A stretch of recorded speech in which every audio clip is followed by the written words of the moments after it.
Hello, welcome to Saturday Morning Craft with Me Live. We are going to be making a journal cover today for the French Country journals. You can use the journal cover method that I'm making today. You can use that to make any kind of junk journal. It doesn't matter whether it's French Country or not. You don't have to have purchased the kit from me. This class is open to everyone. So if you're watching over on Facebook, if you'd like to see the full chat that's happening, because there's a live chat, that chat is only viewable on YouTube. So you might want to head over to the YouTube channel and then watch it there. It streams to Facebook, but again, you won't be able to see the full chat. Okay, so we are going to be making a journal cover for the French Country Journal. It is a single signature 9x6 size journal with a fabric slash cardstock cover. I have built this journal several times before, this kind of cover several times before. It is one of my very favorite covers to make. And so it's just a very nice, sturdy journal cover, and it feels good in the hand whenever you're holding your journal. So we're gonna make that today. I have had zero coffee. It is 9 a.m. in Arizona where I am, and I don't know about you guys, but I had trouble sleeping last night. It was a little bit noisy here, and it was noisy probably until about 2 a.m. And we just have a lot of neighbors that like to light off. They're not really fireworks, but they're the really loud bang noises. And so that was like till 2 a.m. I saw some of you guys talking about how loud it was in your neighborhood as well. It's just kind of 4th of July, right? It's once a year, and then we have New Year's, which is the same kind of deal here. So I guess for 2 nights out of the year, we can deal with it, right? But anyway, no coffee this morning because I get coffee tomorrow. That's my schedule. Thank you guys so much for joining me. I hope that you guys had a happy 4th of July, a safe 4th of July. I know it is Saturday. There are many deals out there, furniture deals, mattress deals, whatever. I'm being bombarded with them. Um, so a lot of people like to shop on 4th of July weekend because there are deals, right? And it's kind of like after 4th of July, I feel like when you go in the stores after 4th of July, you instantly start seeing Christmas everywhere. I was in Hobby Lobby the other day, and they have full on Christmas like ready to go. They just skip right over the rest of the year and we're at Christmas. And I like it because, I like Christmas, but it's just kind of shocking to see Christmas stuff in Arizona when it's 110 degrees outside. You have snow for New Year's? Well, that's good. That's good. We don't get snow here, obviously, but yeah. I was invoicing people yesterday, and then I sat with the dog because the dog hates fireworks. She has some anxiety and she needs people to sit with her. So I invoiced a few people last night, and then by the time, because fireworks here don't start really until it gets dark, and since I'm in Arizona, dark, nighttime happens around 8 p.m. So I sat with her from 8 p.m. until I went to bed, and things kind of calmed down around midnight, but then they started up again. I don't know, 1 o'clock in the morning, and then there was a whole nother burst of loud noises, and it's fine. Like, people are celebrating, that's fine, right? It was Friday night. It wasn't like a Tuesday or something. Anyway, Hobby Lobby does do holidays in like speed mode. They just like I don't know when they start putting out fall stuff, but I have been seeing fall stuff probably since Easter. So very early. They do speed mode for holidays. Okay, but I do love their holiday sections. Like, they have a really good selection of ornaments every year. They have a good selection of Christmas trees and all the stuff, right? And I like Christmas, so I'm happy to see it, but it's just kind of shocking when it's 110 and you walk in their little front vignette display area and it's just all Christmas already, and you're like, oh, okay. It's here. I once saw a blow up, the yard blow ups that you put outside, and they're like, inflatables that you put in your front yard for holiday decor. I saw one where it was a pumpkin being like a turkey sitting on a pumpkin, and then there was Santa like chopping both of them down, or I don't know what it was. Basically, Santa Claus was attacking a turkey that was basically sitting on a pumpkin or something. And the point of the blow up is that Santa Claus is taking over all the holidays. It was kind of funny. Yeah, Santa's the only important one, was the blow up. Yeah, Christmas with no snow. I've always lived here, so I don't know. I don't know snowy Christmas. Bad Santa. Yep. All right, so we are going to get started. We don't have a lot of chit chat. Basically, the goal for today is to have the cover constructed. And then I think we will make some master boards. So if you want to pull out, if you don't have your kit yet, you can pull out whatever kind of scraps you have. I usually like to make 2 master boards right in the beginning of a new journal. One that is more neutral, so it doesn't have a lot of pieces of paper with color. It is more neutral, antique-y looking book pages and stuff like that.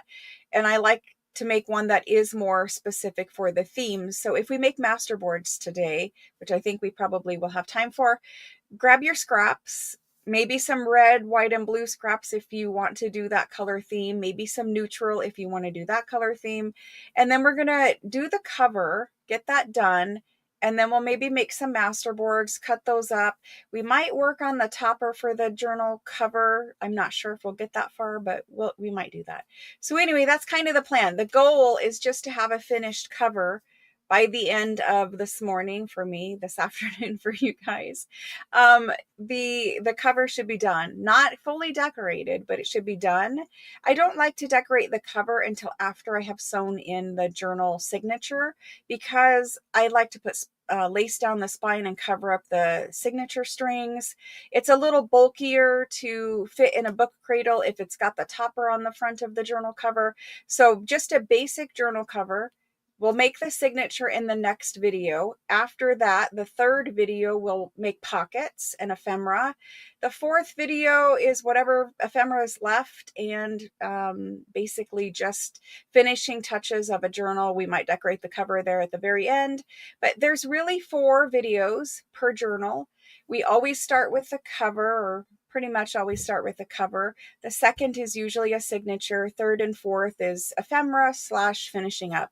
And really, if you're not heavily decorating a journal, you should be able to complete the journal in the 4 sessions. Now, I like to heavily decorate journals, so that means I'm making ephemera in the 365 series. So if you're watching this for the first time, there's a video that comes out every day. It's called 365 Days of Junk Journal Ideas, or 365 Junk Journal Ideas. And I have been making ephemera for this journal, the French Country Journal, for about a week now in there. So I do have some finished ephemera, and I will continue to make ephemera for this journal throughout the month of July, or until I get enough ephemera done. And then, so if you want to, have in-depth tutorials or whatever on a specific piece of ephemera, the 365 is better for that. These videos are more just overview of this is how you do it. I'll show you in detail. I will do it with you. And then, for the fully decorated, you're going to want to watch the 365 series and make ephemera along with that. So far, we are at 148 days. I'm not sure if 48 is tomorrow, probably. 148 days of ideas. So that's 148 different things that you could make to put in this journal if you wanted to. I'm not saying it will all fit in there, but anyway, you could. So there's plenty of content out there. And today we're going to make a journal cover. File folder pockets, yes, and they were decorated for this, or little folios. They were decorated for this journal as well. So let me go ahead, flip the camera down. We will get started with, first of all, we're going to show the kit. If you want to purchase a kit, then you just need to follow the instructions. Send me a text message. I will type in the phone number, and you guys can send me a text message so that you guys can purchase a kit. So let's type in the phone number. I think that's probably the best way. And then you just send your information over to this phone number, and then I will invoice you for a kit and get it shipped. So this is the phone number.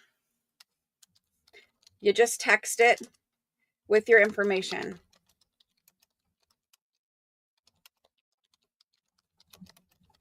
There we go. Sorry, I have to get super close to my keyboard.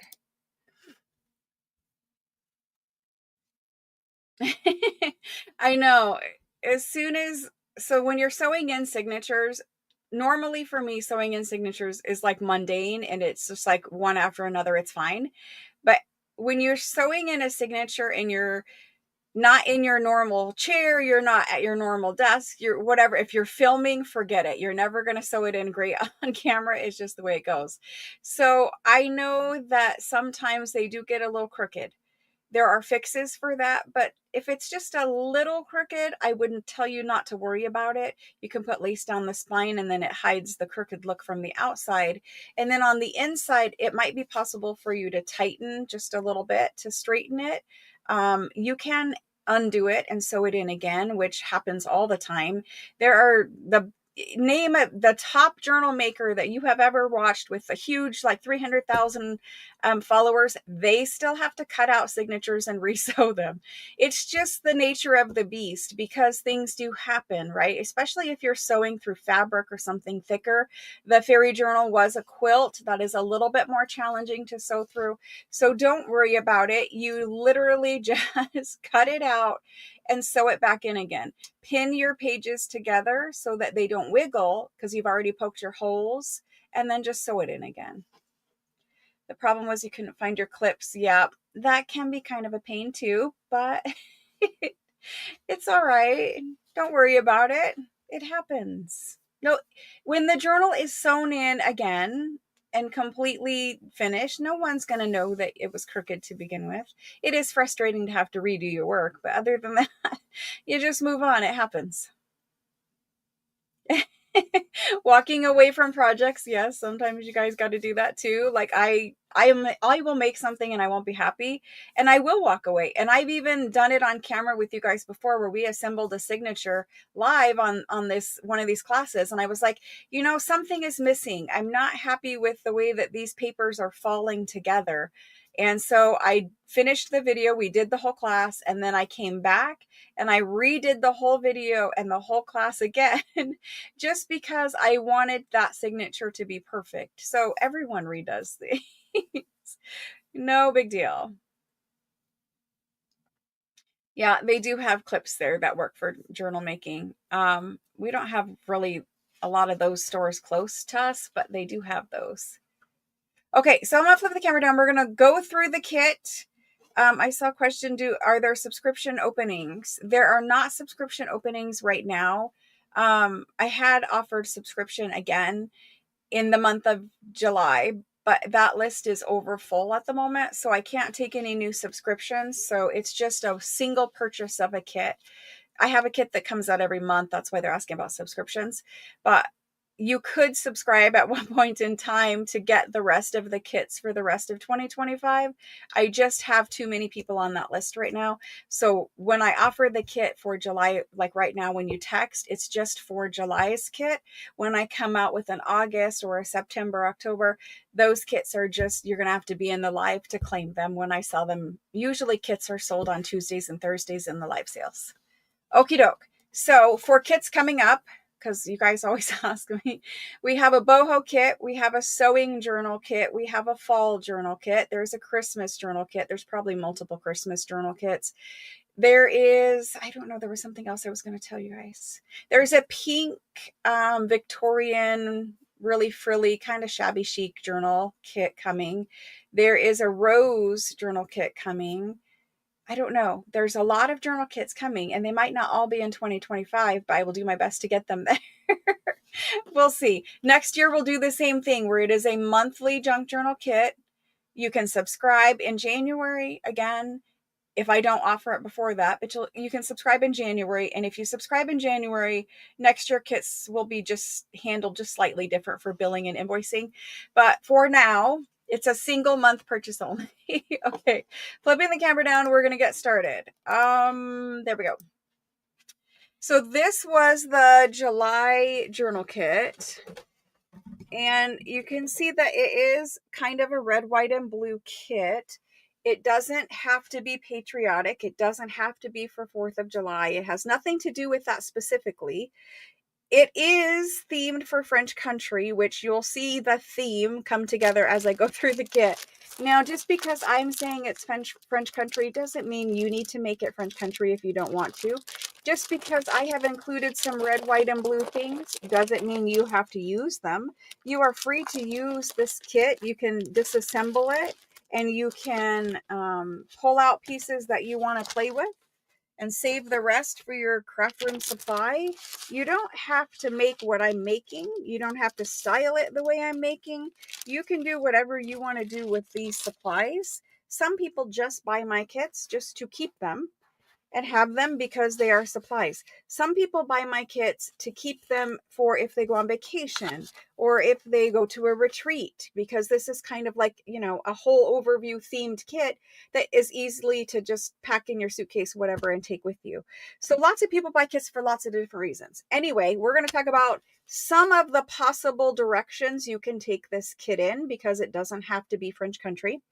The first thing is this postcard of this woman holding the French flag. It is a French country kit. It could be French patriotic because their colors are also red, white, and blue. It could be American, Americana. You could take it whatever direction you want with that. But there is beautiful lace in here. This is the one I'm going to put down the spine, and we'll kind of mock up a cover here in just a second. This one is just for decorating in your journal. You get a piece of French fabric. They're all, I think they're all blue and neutral tones. There is a napkin. It's a half of a napkin because it's a pretty large, it was a guest towel, really. And so I've already done projects with this.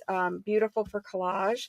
There is an antique or vintage letter with a red stamp on it. All of them are different. They all have their original handwritten letters inside of them. So you can use this as a pocket or a tuck or whatever you want. There's a bingo card. All of the bingo cards are blue and some neutrals, I think. Or maybe there's some red, blue, and neutral. We're going to decorate this up and alter it, make it kind of like a writing board or a tag. There's a couple pieces of Italian Florentine paper in here. Large pieces of Florentine paper. You can use them as pages in the journal, or you could use them to decorate. You could cut them up in half or so and still use them as a page and decorate. So there's Florentine paper. This is the fabric for the cover, and it's a very large piece of fabric.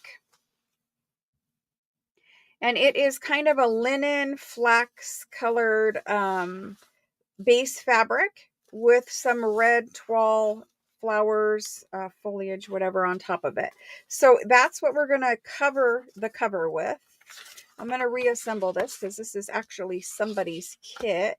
So this is all of the stuff that came on the top, and we will reassemble that. There we go. And then, so that's the top layer. The next layer is all of the kind of ephemera bases.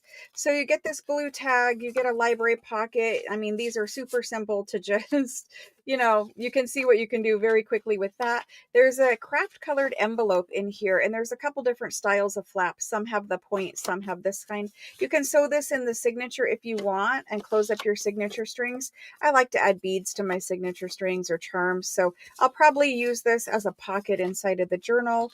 There is a collection of tags here. These ones are perforated. You can take off pieces and glue it up here to make a pocket on the tag, but there's several of those. They do have strings on them, so you could make little charms or put beads on them, whatever you wanted to do. There's a recipe card in here, and the only reason I really included this recipe card is to show you that if you are into like cooking, if you have a chef in your life, because this is a French themed journal, the French are known for cooking, right?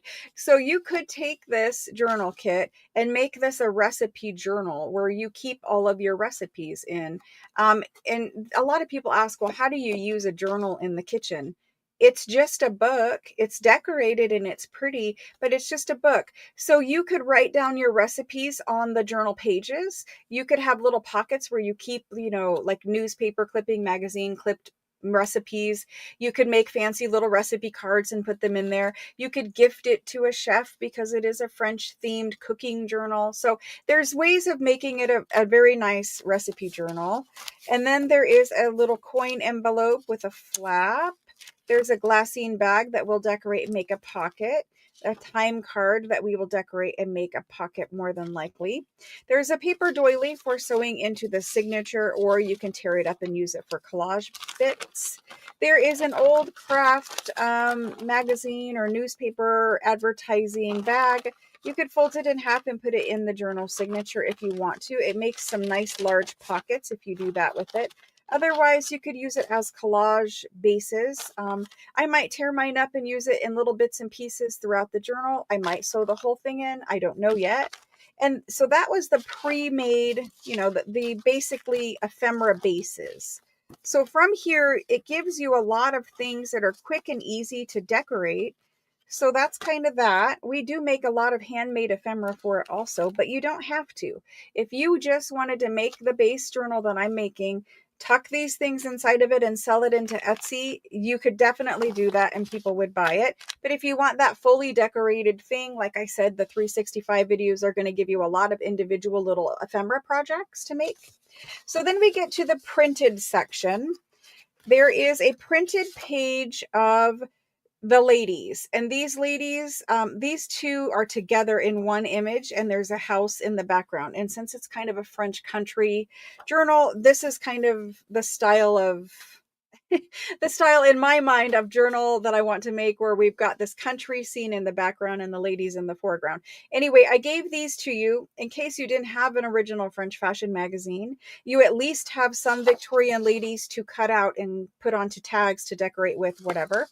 Then we have some focal points. I did some French country focal points, and I've already done projects with these as well. You can scan anything that I've given you here and copy it and use it for your own journal, but you can't scan it and sell it. You can't scan it and put it into Etsy. You can't turn it into a digital. Even if you alter it, you cannot scan it and use it. Only for personal use, only to make this journal, may you scan and reproduce these images. So you could scan this if you wanted more ladies for your own journal. You could scan this and change the sizes for your own journal. Okay, so there's those. We have some pockets / journal cards. There's a page of red and neutral, and there is a page of blue. So these could be just journal cards. You could decorate a journal card with them. You could make them just a pocket if you wanted to just take a little clip out of the top of it. It's a pocket. So there's some focal points in large and small and ladies. And this is a piece of cardstock that's printed with a blue toile pattern. This is what I'm going to put on the inside of my fabric cover. So my cover is going to have that red toile fabric on the outside and the blue toile fabric on the inside. And you'll notice that this is a different size. I have done this before, where we're going to cut this in half, and it's going to make a front panel and a back panel, and we'll have a spine size hole in the middle that will put fabric down. So that's going on the inside of the journal cover. Then we have the ephemera kind of old document section. There's a large piece of French ledger in here. And so that's a nice page. It's got lots of room so that you could use it for multiple purposes, but you could also just sew it into the journal like this. You could fold it up and make a little pocket. You could use the bottom part for making tags and whatever, journal cards, many uses for ledger page, right? You could copy it so you didn't have to use the original. You could do that with it. Then there are the rag paper book pages. So antique rag paper book pages. These ones are cut, so they are not folios, but you did get a pair. So all of them, they're either pairs or large pieces. And the point of this is we're going to reinforce this with tape anyway, so we might as well just put them together, put tape down it, and then you have pages to put inside of your journal, or you can tear these up and use these as collage. So they're all pairs where they match up perfectly like this. You tape them together and have your pages. This one is an actual folio because I took these out myself. This is a French geometry book page or folio. This is a very large, super, super old dictionary page. You're just going to fold it in half and put it in your signature.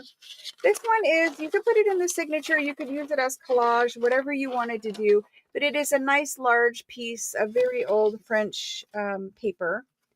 And then we've got a piece of music paper because, again, you could put it in the journal signature. You could cut it up, chop it up for collage. This is the base. The watercolor cardstock is the base for your journal cover. So we're going to put fabric on one side.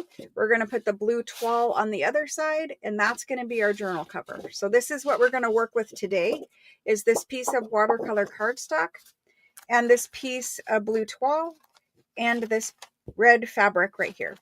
There is another red toile napkin in the back that is a full napkin for you to use in your journal as collage. You can stick it down with a glue stick. I've already done videos on how to remove the back of a napkin, use your glue stick, stick it down to whatever you're trying to collage it with. It's super simple. I also gave you 2 of my coffee dyed pieces of paper so that you could use those in the signature of the journal if you wish. So that's the overview of what came in the journal kit. And now we're going to build it. So throughout the month of July, every Friday, I know it's Saturday here, but every Friday we will be having a live where we work with this journal kit and make all of the things until the journal is done. I, again, fully really embellished mine. It's heavily decorated. So I generally haven't finished a journal. They're done. They're all put together. They have ephemera in them. I'm just not, I won't release a journal into the world until it is done completely the way I would do it. So I have some unfinished journals I'm working on. We will try to get this one completely done. I mean, it will be done, but I'm not releasing mine until I'm fully done decorating them and playing with them and whatever. So just know that by the end of this series, you will have a complete journal, sewn in signature, pockets, tags, everything like that will be in it. However, the cover will be decorated. Everything will be done. But if you want to go that extra mile like I do, you're going to do a little more embellishing after the video series ends. And I usually do the embellishing and stuff on camera with you, but you might see it in the 365 series. So there's that. That's the journal kit. I'm going to put this one back together because it is actually going to be somebody's. And then I'm going to make the cover. Now I make 3 journals every time I do a kit. So I got 3 sets of materials to make journal covers out of today. I love the rooster too. So you could totally take it with that country farm feel. You could. And I'm going to include the roosters and the farm, feel to this. This is a French country journal for me. So there's going to be Victorian ladies and chickens and roosters and pigs and cows. Why? Because in Victorian times, that's how it was. There, if you lived in the rural area or you lived in the country, you had animals, farm animals. So anyway, and yes, you still dressed, Victorian if you could afford it, like in the fancy dresses and stuff. So it was just different. It was based off what you could afford. So I have watercolor cardstock. I have fabrics for the front, and I have the inside liner cardstock. This is where we're going to start. Before we get to actually constructing the cover, we're going to talk about this fabric. This fabric, and I'm going to get a sip of water.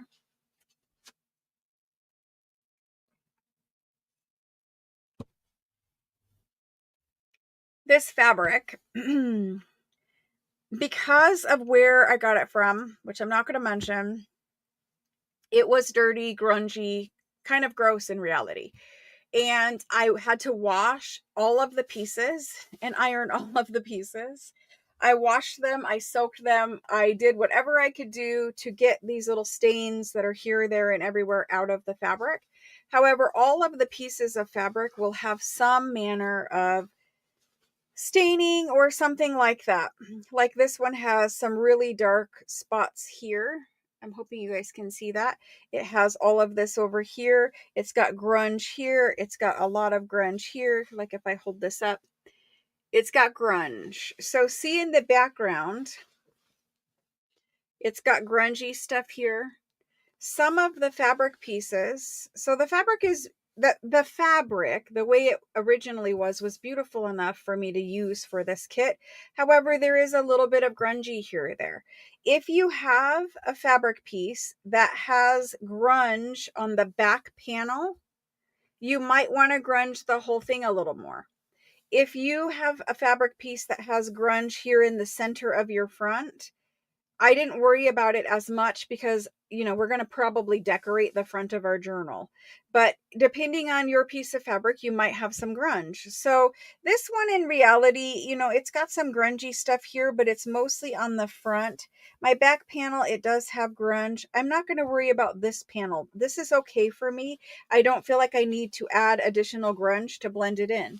However, there might be a panel here because these are all... I chose these ones to use for my journal because they were some of the worst ones and or they were cut slightly different than the rest of yours. So anyway, there is some grunge here on the back panel.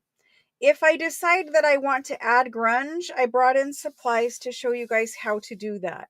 Because you might, if you have a panel that has some staining that is in a space that, you know, it's going to be visible, you might just want to add more grunge here, there, and everywhere to blend that grunge in to make it look more deliberate.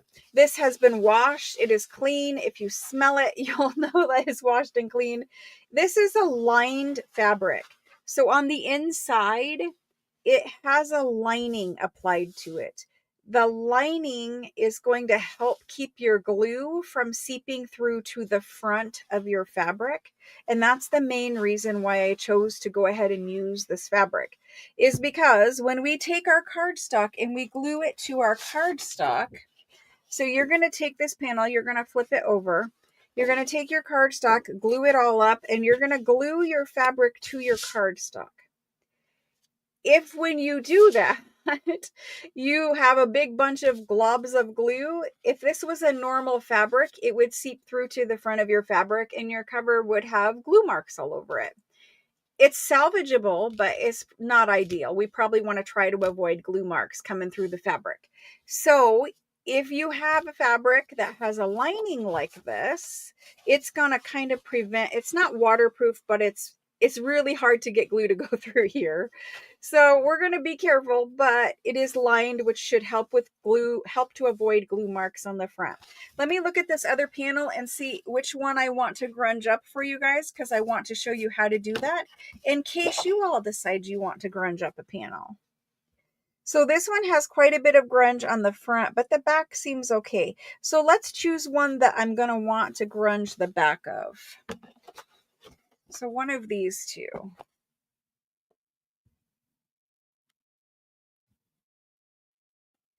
Let's grunge this guy. Yep, let's grunge this guy because he's got all this up here. And that's going to be probably right on the edge of where my journal cover is going to be, folded over. So let's go ahead and grunge the rest of this. Okay, so I'm going to pull him off of here for just a second. I have some water. Okay, I have some inks. And I'm going to use the scorched timber to add grunge. This is the color that is the most similar in my world to this kind of effect, this grungy, grungy looking spotting that I'm having here. So we're going to show you how to take this and or some vintage photo and blend in your grunge. So first things first is we want to get some ink out and we want to grunge it on our, or we want to squish it on our mat. You're just going to squish some on there. Spray it with water. Another advantage of using a craft sheet, this is not a craft sheet, This is parchment paper.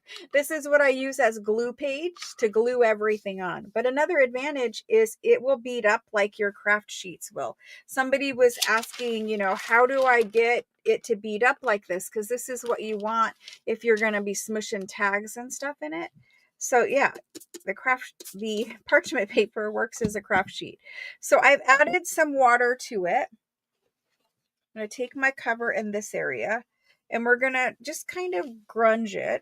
We're going to work on this back section. So I'm going to put it right there where you guys can see it. And then I have a water brush pen. I have a water brush pen and I have a paintbrush that I can flick with. Okay. So for the water brush pen, if you have one of these, great. If you need to use a regular paintbrush, you can certainly do that. Pick up a small amount, blend it so that it isn't very strong. I've got a little bubble here, and you're just going to start taking your paintbrush and tapping it in. If you need to pick up more, tap it in. You're just going to add little marks here, there, everywhere to fix that grunge and kind of blend in what is already here. I'm getting darker and darker. And it's just adding this little bit of grunge. So if I pull it up and show you close, this is my original grunge here. This is the grunge right there that I just added. And you're just adding little spots. And these ones, they're wet right now. So you're going to see the wet mark, but when it's dry, you're going to see the grunge like this. So right here is my original grunge. Here's my original grunge right here. I'm going to mimic that grunge right there. And I'm just going to keep going with it, adding grunge wherever I want grunge. If I get an area that's dark, I don't really care. It's not really the point of it. It's just a very quick little way of blending a stain and making it look like, oh, okay, you know, this is deliberate. This is normal. It's not really a stain. It's all good. It's just a kind of grungier cover. This is, you know, antique or vintage fabric. I wasn't really sure on the age from where I got it from, but antique or vintage fabric. If you need more ink, go ahead and just smush it down again and grab it.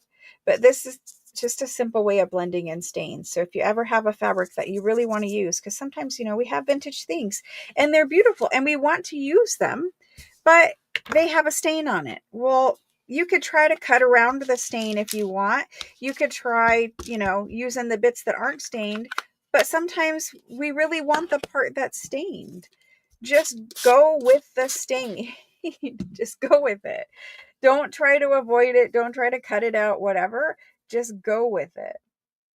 And you're going to find that going with it and adding more stain, I know it's counterintuitive, but adding more stain is just gonna make the stain kind of disappear into the background and you're not really going to see it. So I'm going to add some up here on the spine,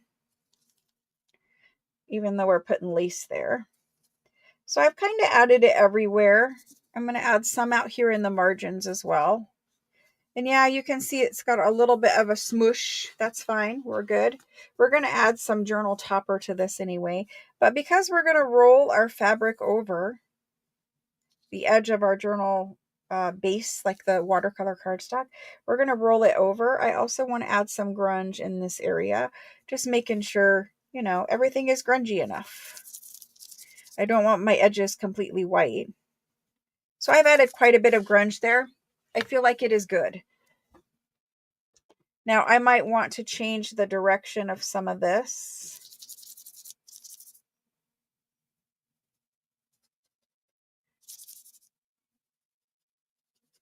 There we go.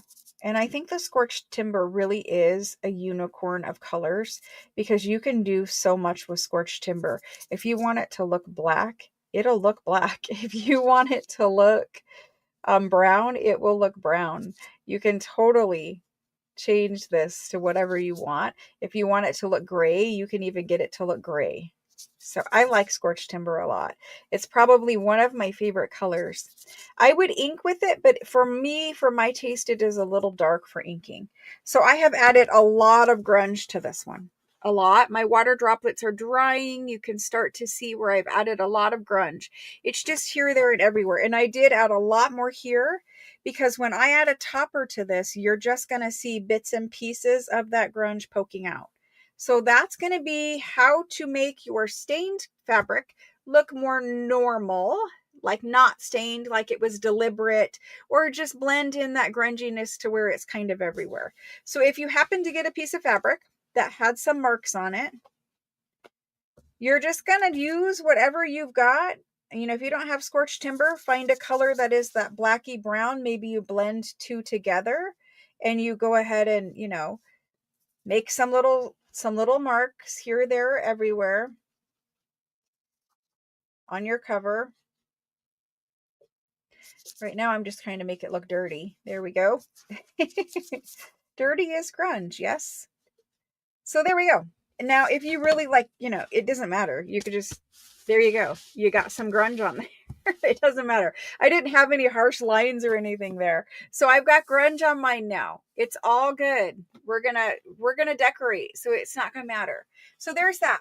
Okay. That's how you blend it if you need to blend it. I'm gonna set this one to dry. And now we're gonna move on to making the covers. I don't have anything to clean this with. My fingers will have to do. And you can also flick. I didn't do it, but you could flick little spritzes. I didn't know how much I would see it. There is natural flex in this. See the natural flex in this fabric already. So I didn't feel the need, but you certainly could if you wanted to. All right, so there's that.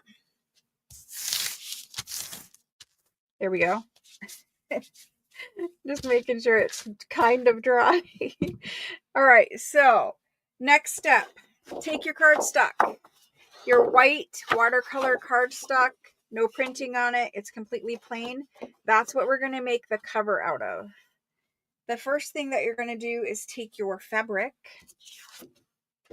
decide what is the front panel of your journal and what is the back panel of your journal. These fabric pieces could go different directions, really. This kind of looks like it might be upside down, but you could do it if you wanted it that way, because this kind of looks like it's falling down from the top. I think for me, this is the right way because this big flower is up, right? But it doesn't really matter. Do whatever you want to do. The point of it is decide what is the front. Okay, this is my front. So my front is always going, my front panel of my journal. Like this is the front of the fabric. What I mean is decide what is the front of your journal fabric. I'm not using good words today. Decide what you want to see on the front of your journal. Right there. That's my front. So I'm going to keep the front of my journal on the left, and I'm going to open up my fabric like this. So the front of my journal here, just like that. The easiest way is just fold your fabric in half. That's the front. Put it on the left. Okay. Now we're going to glue this piece of cardstock. I dropped my cardstock on the floor. We're going to glue it up with Fabri-Tac. If you don't have Fabri-Tac, use some type of glue that you like for fabric. It could be the Aleene's stuff. It could be whatever you have, right? Some kind of glue that you like for fabric. The water brush anywhere. They're on Amazon for just a couple of dollars, Terry. Super, super cheap, inexpensive water brushes. They have different sized tips on them. Some are very fine, just a couple little hairs to paint with. Some are very thick. Some sets on Amazon for like $5 have 3 or 4 different sized water brushes in them. They're very useful for a lot of things. If you have the Tim Holtz crayons, if you have the Tim Holtz watercolor pencils, if you have any type of watercolor, those little water brushes for $5 or whatever they are, you can get one for like 2 something on Amazon.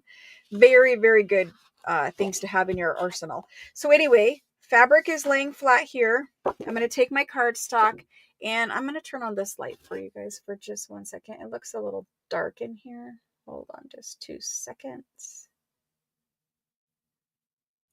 There we go. A little bit better.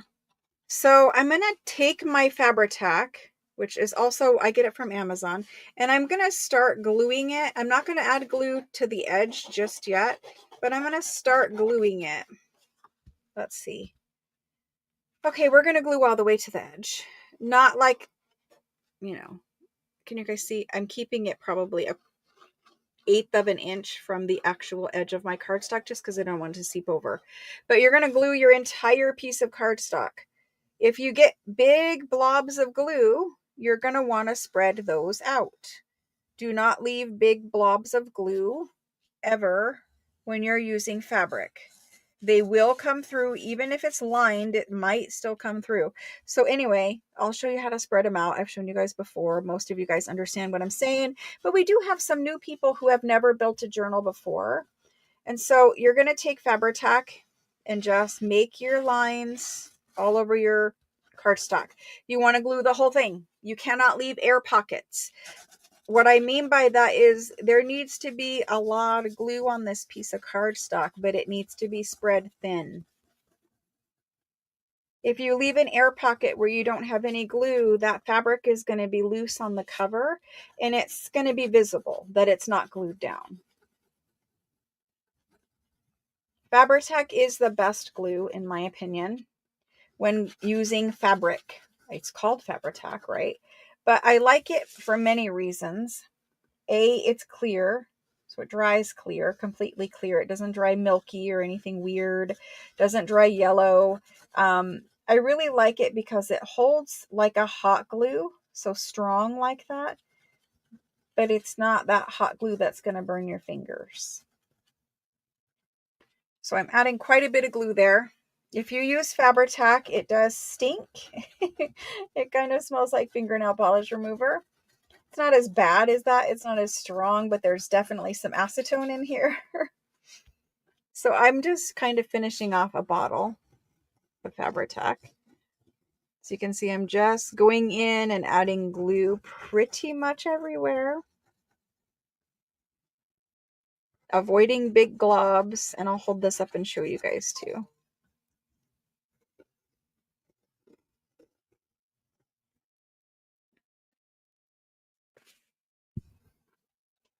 Glue is really important, and I know glue is expensive, but glue is really important. Without good glue, your project may not last.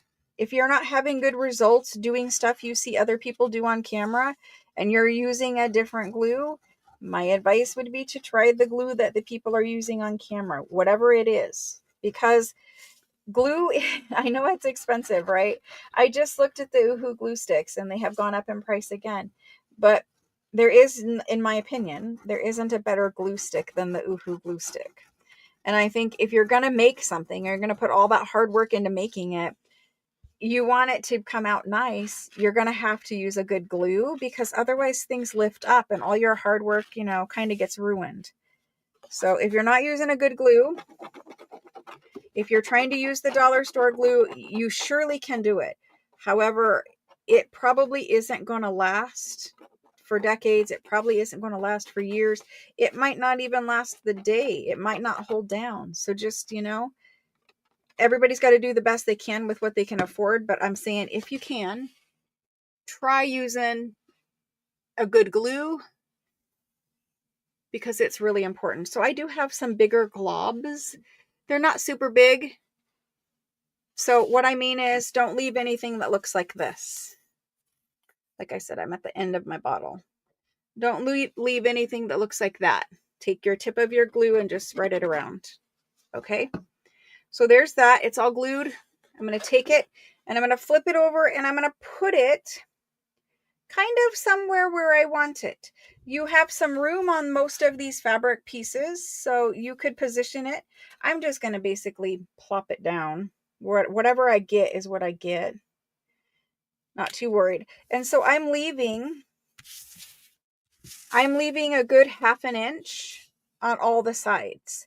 I will do some trimming of the fabric so that I don't have these large sides, but I left 1/2 inch top and bottom, and about 1/2 inch will be left over here after I cut it. So smooth down your cardstock. This piece of cardstock is 9 by 12. That's going to be the finished size of this journal cover. Now we're adding some fabric and some other things, so it's going to be slightly larger than that. You can see I am pushing down just gently. I'm not adding a lot of pressure. Pushing down and kind of smoothing out the cardstock. Just making sure that all that glue has contact with the fabric. Not trying to push it through to the other side. And there is our cover. This one also has some grunge. If I feel like I need to grunge it, I will more. So that's good. I have no glue seeping through to the front. There's nothing sticky or wet feeling on the front. We're good to trim our fabric. So I'm going to take my finger and wipe off this glue. And I'll put my lid back on.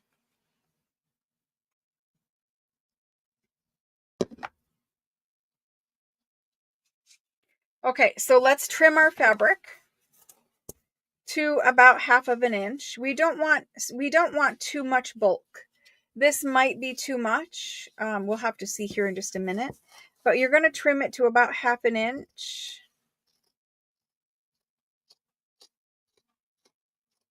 I trimmed this one pretty small in reality. That's okay. And then this one, we're just going to trim it a little. I'm not using a ruler. I'm not measuring. I'm just trimming. There we go. So this extra piece we're going to save and we'll use for, something else in the journal. You can make a fabric belly band. I don't know. You can make clusters, whatever, but there is a little extra fabric. For me, I'll just put it in my scrap bin. You now have a piece that is trimmed. This is a line in my fabric where it's got some grunge there. Not worrying about it. So let's see where we're at. We have this for a front and this for a back. Pretty good. So we're going to leave this like this with the, the cardstock showing. And we're going to trim our corners. And don't trim them all the way to the cardstock. You want to trim them close to the cardstock, but not all the way to the cardstock. Hopefully you guys can see there is some fabric left there on the corner. If you trim it all the way to the corner, your corner might poke through.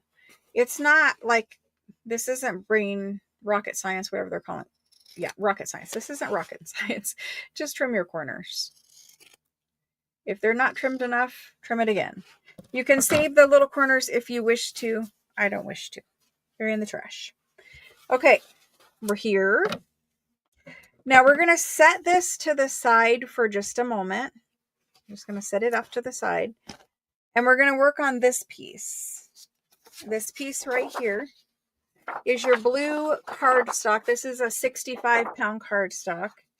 Blue toile. You're going to need a trimmer, a paper trimmer. Yes, you can make this a multi-signature journal, and I will tell you guys how to do that too here in just a second. So you're going to take your cardstock, get out a paper trimmer, and you're going to cut this exactly in half. So this is an 8.5 by 11 sheet of paper. You're going to cut it at 5.5. Cut it right at 5.5, and there we go. So now you have two pieces. So if you want to take this fabric and you want to make a multi-signature journal, just like I cut this piece in half, you're going to cut your cardstock here in half, and you're going to add a second piece of cardstock for a spine. So cut all of your cardstock before you glue fabric on it or anything else. You're going to take this, cut it in half, and then you're going to take another piece of cardstock, and whatever size width your spine is that you decide. Like if you want 3 signatures, you might do a 1-inch spine. If you want 5 signatures, you might do 1.5 inches or something like that. So cut out a spine out of just cardstock, watercolor cardstock, whatever you have. Doesn't matter, a cereal box. Cut a spine, cut this piece of cardstock I gave you in half, Then you're going to lay your fabric out just like this. I'll mock do it for you. Lay your fabric out upside down. Place your spine in the center. Place your front and back panel. So here's, pretend this is my front back panel. Pretend I have a spine in here. I don't have a piece of cardstock that is that size, but pretend I have also another piece of cardstock in here. You're going to leave just a tiny little bit of space in between each of the three pieces so that they can fold, and you're going to glue them to the fabric just like this. You're going to have three pieces. You're going to have a spine, a front and a back panel, and you're going to glue them to the fabric just like this. But you're going to leave a tiny little crack. What I like to do to measure that crack is I take my, do I have it in here? I don't really have it in here, but take this is a wide ruler, but take a ruler and leave that much space in between each piece. So I would leave a space like this, my spine, a space like this, my back cover. Does that make sense? And then glue them down. And that makes the same kind of journal, but then you have a spine that you can sew multiple signatures in. If the reason why I do single signature journal kits is because a single signature journal is the most popular kind of journal that is sold on Etsy every day. They sell far more often than a multi-signature journal sells. Because I sell my journals, I do what people want, right? So I'm going to make a journal that is the most popular kind of journal being sold. That's just me. If you are making this journal for yourself, you can certainly make, a multi-signature journal for yourself and, have it and use it. The problem with multi-signature journals is if you make this journal and you make it with 300 pages in it, it's going to take a long time to fill up that journal. And most people want to buy a new journal. They want to work in one journal theme for a month or so until they lose interest in that one, maybe a couple months.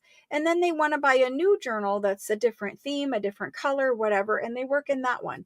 So that's kind of the way why I make single signature. The other reason is these craft kits that I do, they are very beginner friendly. And a beginner friendly journal is a single signature journal. So that's kind of how you do it. I will do a video on it eventually. I just kind of figured everybody already knew, so why do it? But anyway, these are going to be our front panels, or our inside panels, I'm sorry, our back of cover panels. Let me get a sip of water. Hello, Melissa. You can put two signatures in this without doing it. Like I could do two signatures right here. The problem is when you fold this, you're going to want to round it instead of hard crease it. That gives you space to do two signatures. You can do two signatures just fine, but again, we're only playing with 12 inches here, so you're going to have smaller pages if you do two than if you just did one. There are many different ways of making this a multi-signature, but the way I showed you where you cut the panel and make yourself a spine, that is the easiest and best, most secure type of multi-signature journal cover construction. Let's go ahead. Yes, we will sew around the cover, or at least I will sew around the cover. Let's go ahead and continue with this right here. So we cut our cardstock into two pieces. We cut it exactly in half at 5.5 inches. So we have a front and a back piece of cardstock here. We're going to set those to the side for the moment. Let's go ahead and fold over. I let this glue dry for just a moment, and let's go ahead and fold over our fabric and glue it. So we're going to take out that fabric tack again. This is my favorite way to make a journal cover also. It is simple and it is beautifully finished when it is done. We did the same journal kind of construction with the blue velvet French journal, and those came out so beautifully. I should have brought one in here to show you guys. But now we're going to glue this over. So we're going to end up folding all four of these in and gluing them. Okay. To do that, you want to add glue at the edge of your cardstock.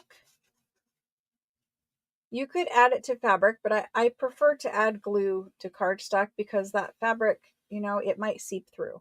So add some glue here on this line, and then you can see it's going to fold over. So you're going to add another, you know, another line of glue here where the top edge is going to be. So basically you're gluing where the bottom edge is going to be and you're gluing where the top edge is going to be. Go ahead and get that nice and glued and secured. I got glue strings, and just take your hand and pull that fabric and smush it over. You got to move the fabric with your fingers so that it is tight on this edge. It needs to be tight there. So pull it with your fingers.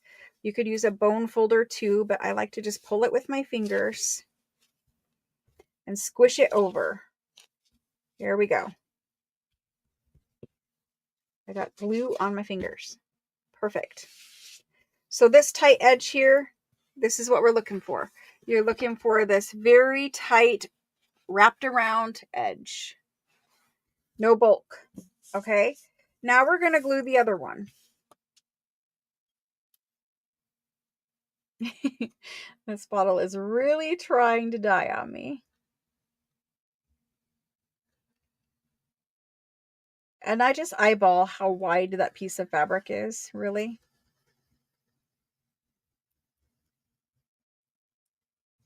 There we go. I might need a little more. This is a little bit wider fabric. And if you get too much, it's easy to wipe off with your finger, which is the other reason why I like it, right? Fabri-Tac is just a good glue. So I'm squishing that over very tight, just like that.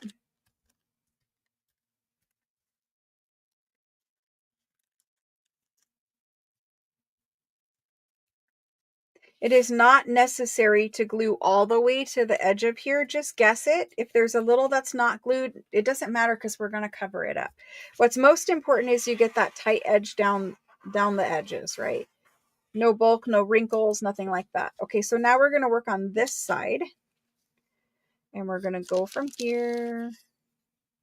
If my glue cooperates, and glue just like this.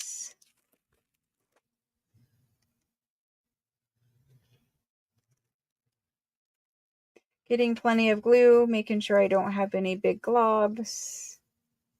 And make sure you got it in the corners, because this is where we're going to fold over our corner.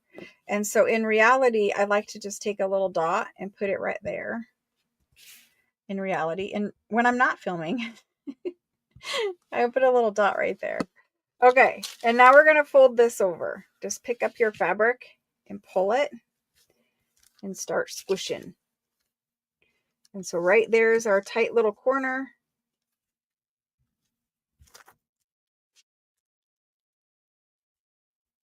And then another tight little corner. So we've got something that looks like that. Excuse me. Time for a water break.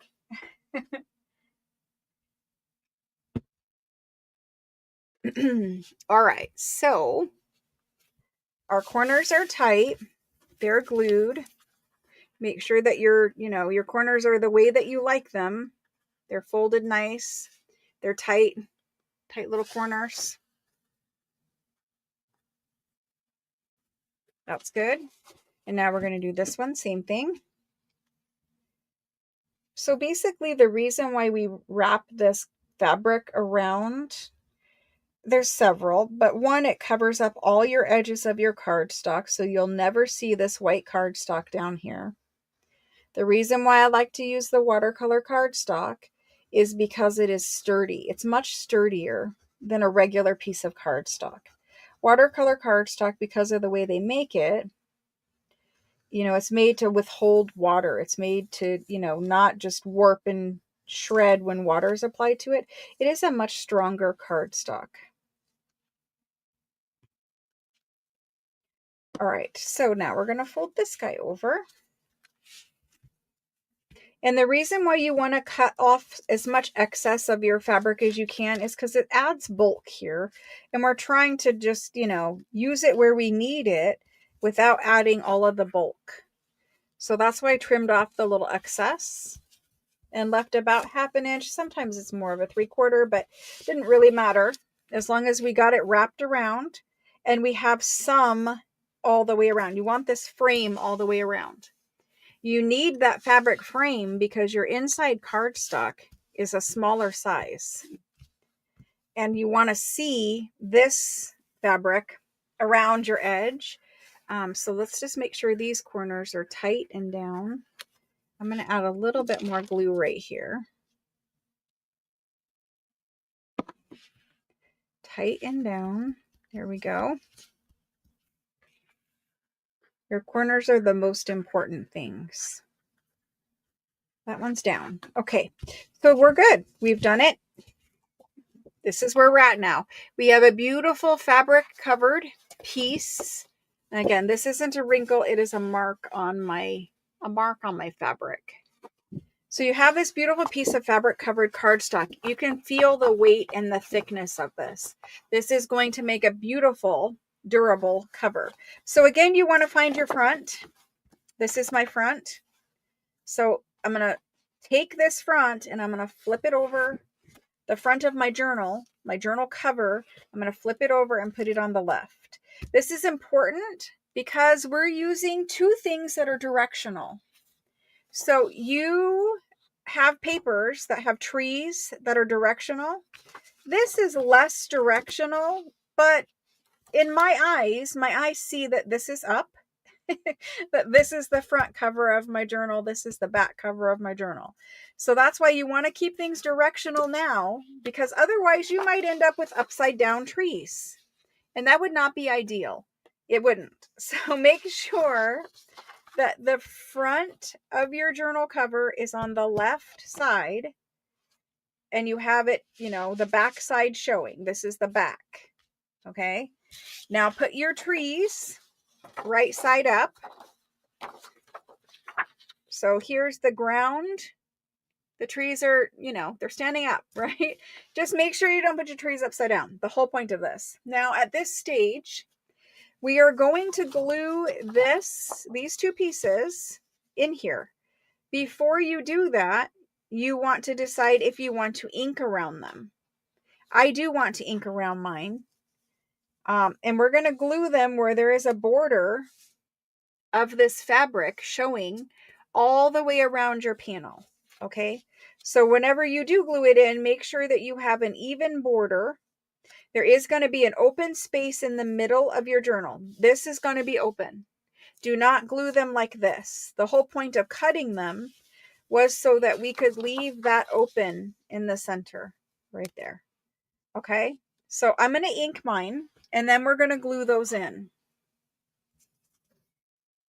I did the blue velvet cover. Yeah, I did. We're going to have a pink version of that one. So far, that was the most, well, this is probably the most popular kit, but that one was very popular. And it makes the cover the same way as this. And it was a blue velvet. We don't need to ink in here. You can, but you don't need to. You're going to cover it up later anyway. So ink around it. Make sure that your ink is good because you're not going to really be able to re-ink this once you glue this in. I like to bring the ink in on my corners. I think that the corners of paper is always, they're always more grunged, used, worn, whatever you want to say. So I'm happy with that. That's going to go right there. Let's work on this one. The pink velvet is going to be much like the blue, but a little bit different theme.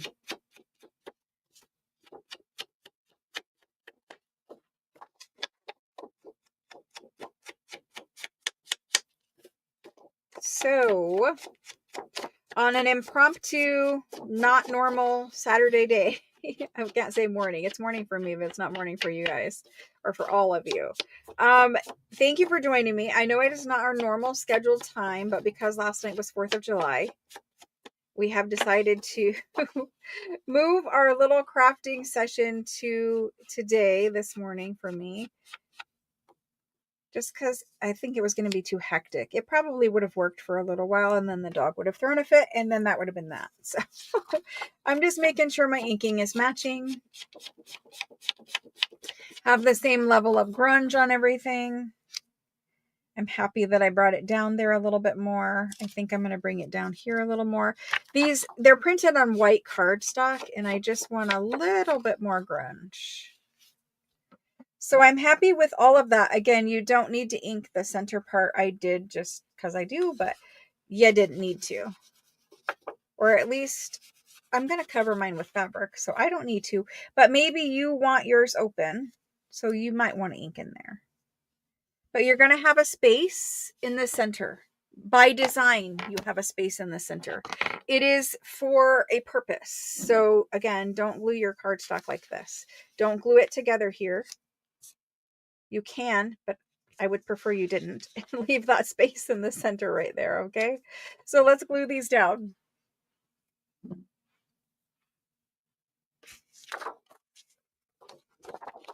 So I'm going to glue this with Fabri-Tac, even though it is paper, it's cardstock, because it's gluing to fabric, okay? You can use a different glue if you wish, but I think Fabri-Tac would be fine for it. So I'm going to glue the whole panel. Lots of glue being used this morning. Probably should have grabbed another bottle of Fabri-Tac, but we'll make it. So I'm going to glue 3 sides and hold one side.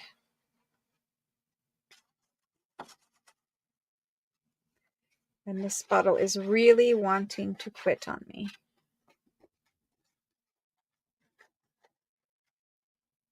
This is not as important that you spread out your glue. You know, you can have some bigger globs because this is gluing to watercolor cardstock. So just get that edge really glued because the edge is the most important part. We add glue everywhere just so there's not air pockets, but that edge is the most important part. And now that I've glued everything else, I'm going to glue where I'm holding it. And that's pretty good. I want to make sure I get enough glue for a good stick.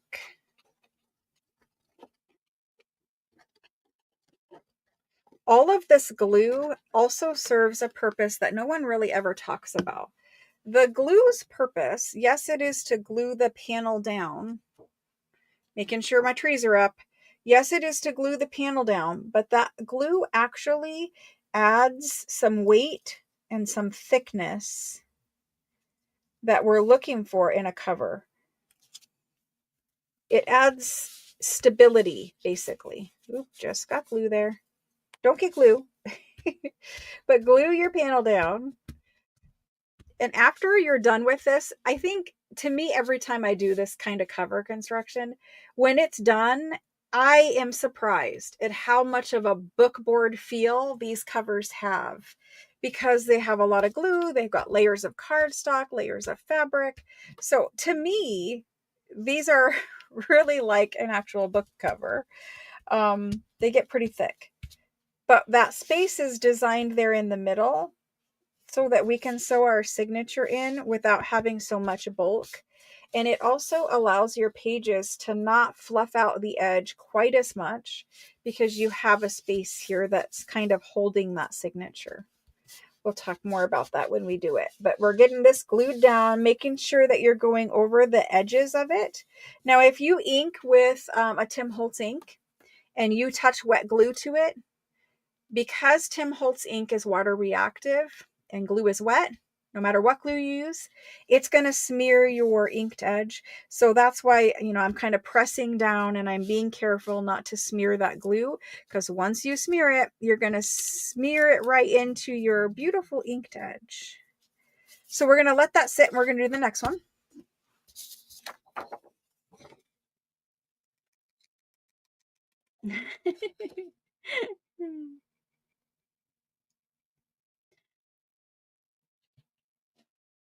I started on ephemera in the 365 series. I did make some. And I have that, and I'm going to show it to you as soon as we're done here so that we can talk about that too. And then we're going to make some masterboards. and we'll see what we get to after that. I do have company coming over right when this is supposed to end, so I can't stay late with you guys today. All right, let's get this all glued up.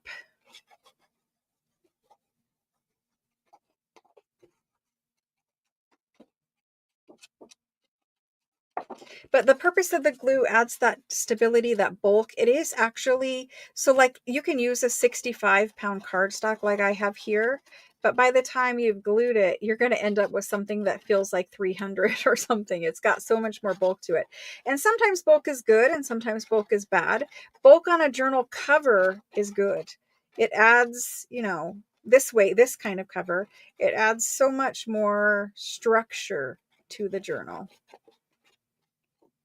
All right, so this is really glued. I've got it all the way around the edge. I'm going to do this edge here in the center. And we're good. All right. Making sure my trees are up. And I'm going to put it on. Now, this one, you just want to try to line up. See this bottom line right here? You want to try to line them up so that one is not higher than the other while leaving the equal space around all four sides. So I'm going to look here and I'm going to see how much space is here, and I'm going to make sure the same amount of space is there, just about like that. And I'm going to line up them down here at the bottom so that they are equal. You can kind of push it right like that. And I'm going to make sure my tops are equal. I've got an even line up here at the top. So I haven't pressed it down yet, but I'm just making sure that the top lines up, the bottom lines up, and I've got equal space all the way around. To me, it needs a smidgen that way. And I think we're good. A smidgen. Okay, so now at this point, I'm going to press it down. The space here is where we're going to sew our journal signature in. And it actually, because we have so many layers of things, it makes poking your holes and sewing your signature in easier that you didn't add another layer of glue here, because this glue dries hard and it's hard to sew through if you've ever tried. So leaving this channel here makes sewing in a signature easier. Now that channel, you can do two things with. Well, you could probably do more, but these are the two things I like to do. One, you could leave it open like this. And when your journal's signature is in here, you don't really see that space, because the signature of a journal with all the ephemera, whatever, is kind of going to fill in and fluff out this space. A signature of a journal is not, you know, thin paper. It has some thickness to it, and it's going to fill it in. So you could just leave it just like this. I don't think I ever have left it open. I really don't think I have. I think I have always put a strip of fabric through here, which is what I'm going to do today. That strip of fabric, you could use the offcut from, you know, you could put this here if you wanted. I'm not looking for that look. I'm looking for a different fabric. So I'm going to use something else, and we'll talk about, you know, some other options you have for it. If you don't have any fabric at all, like I said, you could leave it open. If you had no leftover fabric from your cover, you could leave it open. It's totally fine to leave it open. But I think I like the addition of extra fabric in my journal, so I'm going to put it down the spine on the inside of the cover, and then I'll put some lace on the outside. So these are all glued in. They're good. This is my cover. I'm all glued. This is my outside. Okay, so the next thing we want to do is we want to let this dry for just a few minutes, and then we're going to come in and we're going to fold it in half. Normally, and I kind of just went right into making a cover. Normally, I like to score this piece of watercolor cardstock before I even start, because that gives me that nice crisp line, and it folds just super easy. So my advice would be to score it first before you make your cover, but you're going to see I just jumped right in. I was excited to get started and I didn't score it. So it's going to fold. I can fold it right now and it's going to fold perfectly in half. You're just going to line up your edges, and fold, and it's going to fold just fine. but I do prefer to score it before I start. So there's that. It's done. And now you can take a bone folder if you wish and squish this side down. I mean, it's not really going to do too terribly much because we've got a lot of fabric on here, but you certainly could do it. So I'll do it from both sides because I got so much thick fabric there. Okay. Cover. Pretty good, right? Like, you know, it's coming together. But I want that fabric down the spine. So before I put away my glue, everything else, we have choices for fabric. You could use something like a coffee dyed regular piece of fabric. Like this is just muslin. Muslin that's coffee dyed. You could put that down the center. That's okay. Not what I'm going to do, but okay. You could take some type of patterned fabric, like a scrap of patterned fabric. This one isn't going to be long enough, but you could take a piece of patterned fabric and put that down the center. And that would be okay too. Like this actually brings the red and the blue together because this is red and blue fabric. It actually brings, it looks gray on camera. Anyway, you could bring the red and the blue together that way if you wanted to. I'm not going to do that either. I really like that look though. Had that piece been longer, which there is longer pieces of it somewhere, but had that piece been longer, I actually might have done that. But what I brought in is the ticking fabric.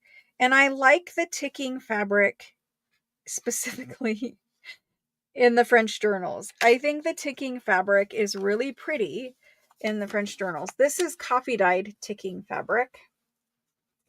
And so I think I'm going to do ticking. Now, do I want coffee dyed? Coffee dyed is kind of nice looking. Or do I want to cut a piece of fabric that is not coffee dyed? I won't be able to tell until I cut this to the right size. So let's just go ahead and do it. If I don't use it in this journal, I will use it in some journal. So when I put fabric down the center, I want that fabric to stick out at the top and the bottom. So I'm going to go at least 1/3 of an inch, top and bottom. Let me cut it from this side. I'm trying to show you, but I need to see. So I'm going to leave at least 1/3 of an inch extra fabric from top and bottom because you want to be able to see this fabric from the front of your journal. So there's the length of it. Now we need the width of it. For the width, I don't want a ton, but I do want to be able to see it. So we're going to try starting here and see how I like that. So that can go right down the center right there. And I do like that. I think that looks really nice. And then from the front, you're going to be able to see once we glue this in, you're going to be able to see, and it's really long. I do leave it long in the beginning and trim it, but you're going to be able to see that little bit of fabric sticking out. And wherever my lace is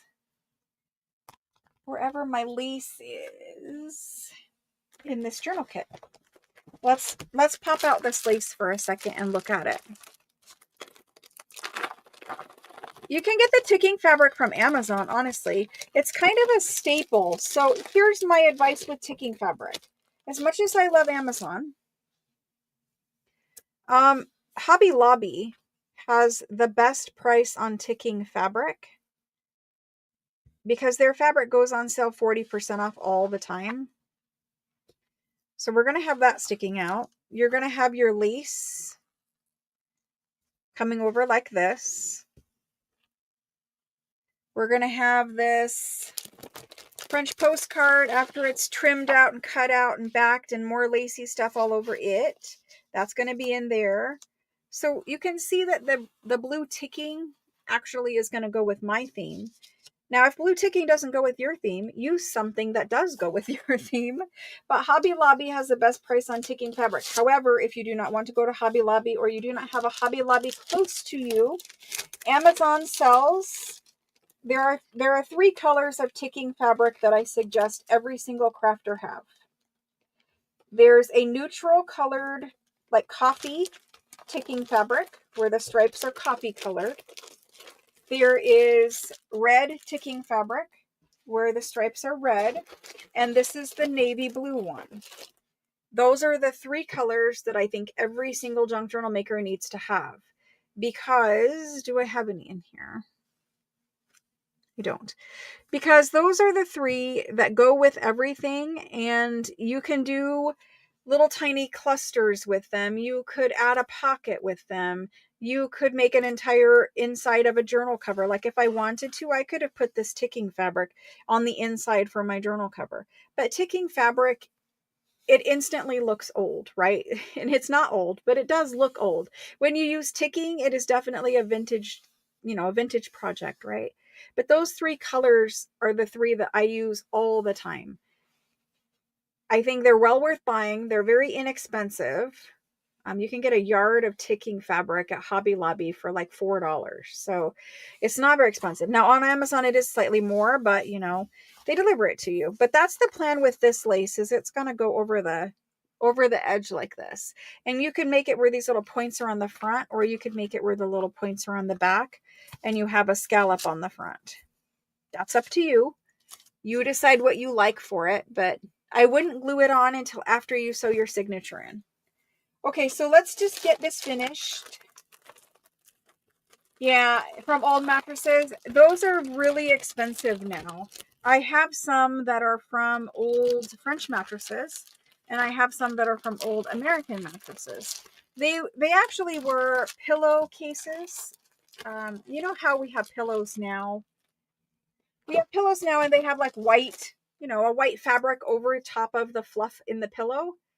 The ticking was actually the fabric that made the pillows. It was the fabric that covered the mattresses.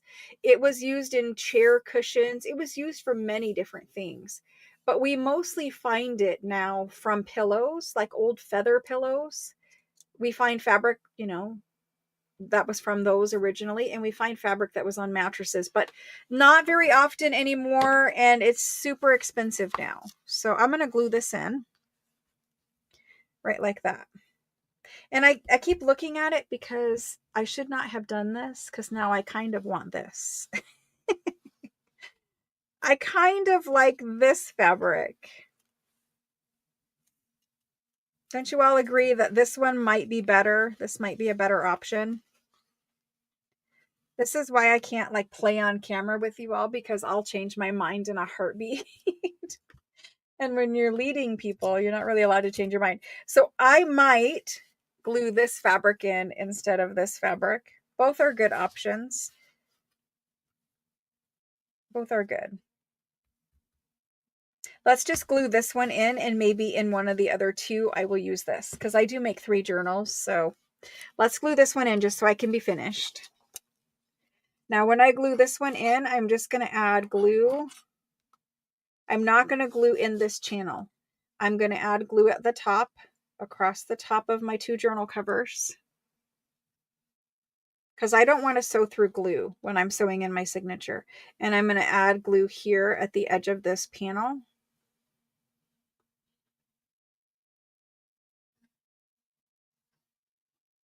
A good bead of glue there.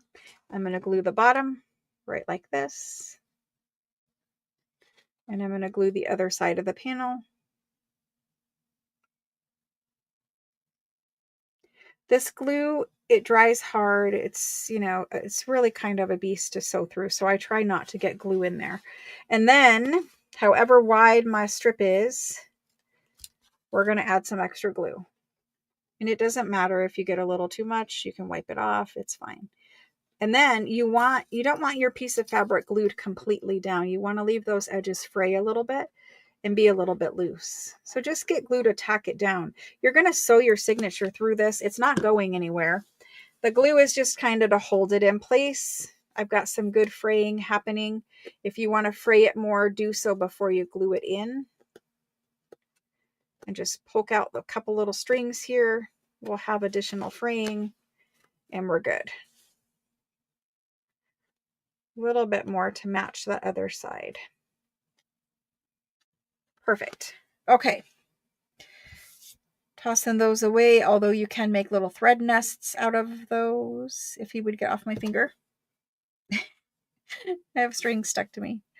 Okay, gluing it in. Just position it kind of in the center. Like right there is about my center. We're about even. The only thing that you want to really worry about with these is your lines are straight. Try not to have wavy lines here.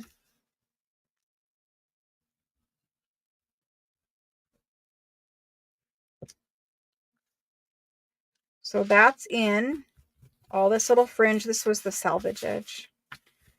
And there we go. And that's going to stay in place. Now I'm going to sew. The last and final step for cover construction is I'm going to take this after it's completely dry, like tomorrow. I'm going to take this to the sewing machine. And how I sew mine is I sew around the edge of this cardstock on the inside. I will sew it so that I follow this edge and sew this down. Okay.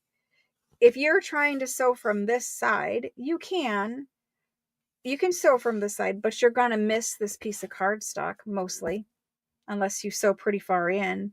So I just take it to the sewing machine and I'll just sew it all the way around this piece of cardstock like this. And I start my sewing around my signature in the bottom right corner, and I go across the bottom and I go up and I go around and end back here.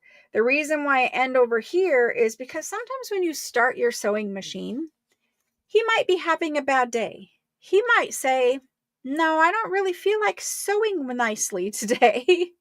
And if he decides to mess up a couple little stitches, it's back here in the bottom corner as opposed to right here on your front cover. So my advice is, if you're going to sew, start sewing all of your projects in the bottom right corner in case your sewing machine is grumpy that day and doesn't feel like cooperating. I was going to tell you guys too, the sewing machine that I have is on sale right now on Amazon. And I really recommend this sewing machine. I can put a link in here for you guys too if you're interested. But the sewing machine, I looked because I linked it in today's video. And it's actually on sale. It usually is like between $219 and $269. And it's actually a good price today. So I was going to tell you guys that in case you're looking for a sewing machine. This is not exactly straight and it's going to bother me. I need to come up just a little bit right here. There we go. So anyway, I'm going to sew around it. It's going to be done. That's that. Let's move on to making something else. But you guys see, like, can you see visually how all of my edges, like we have some string, but all of my edges, will trim the string. All of my edges are finished all the way around my journal. Like they're finished edges, finished edges. Everything completely nice and smooth and finished. It is a nice thick cover. Like it's thick. It is slightly flexible, but that's what you want because after you sew in your signature, your cover is going to be like this. So that's fine. It's all good. It feels great. It's going to be sewn around and finished on the inside. And we are going to add some pockets right here. I mean, I usually add pockets right here. So we're going to do some pockets down here on the covers. And that's that. What do you guys think? I'll put the sewing machine in. I didn't link it. It's in the video for today, but I'll drop it right now and you guys can see it. Let me do it. It's linked from today's video, so I can just copy that link. It's a Brother sewing machine, and I've had this one for years now, and I really love it. This is the only sewing machine that I have never had a problem with. And I have sewn through a million thick, chunky, glued whatevers, and it is still on its first needle and perfect. I know I should replace the needle, but I'm lazy, so I didn't. Anyway, I will drop the link in.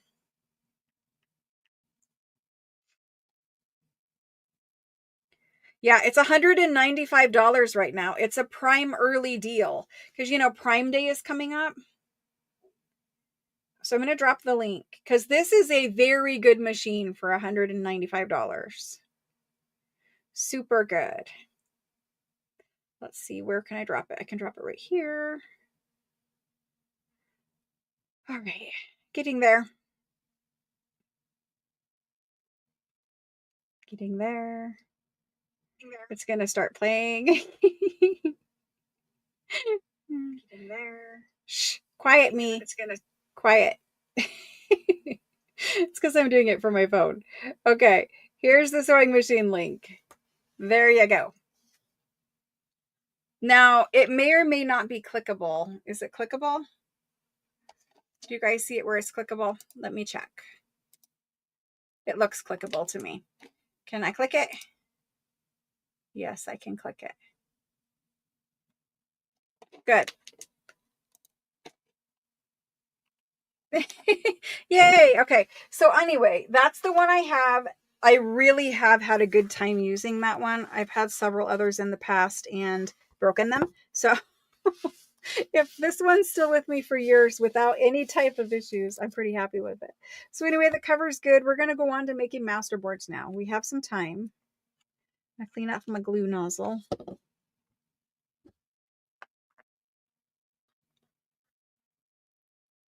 I know, right? I don't sew through wet glue, and I do try, like when I'm gluing something and I know I'm going to sew around it, I do try to leave myself some space, or at least put the thinnest amount of glue possible when I know I'm going to sew, because it isn't great for your sewing machine.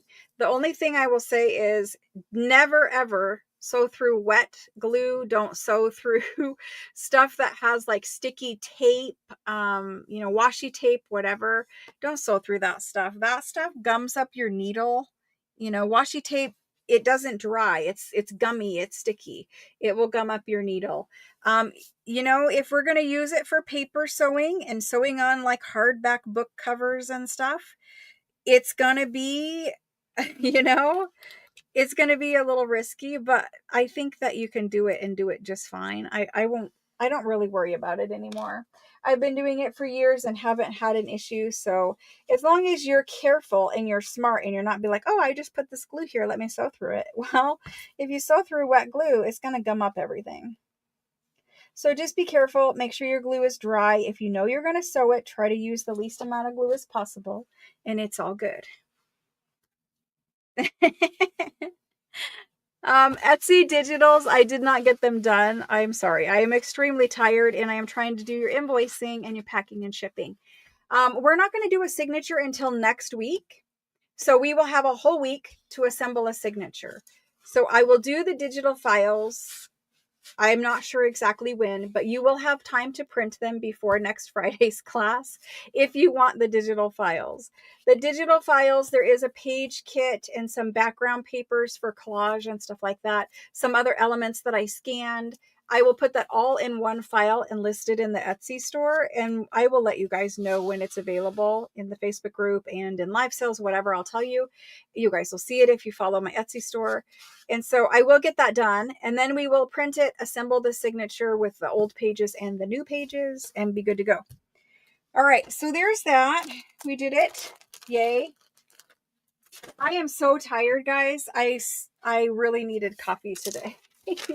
It's not even just a mental tired, it's a physical tired at this point. All right, let's go ahead and talk about ephemera that has been made already.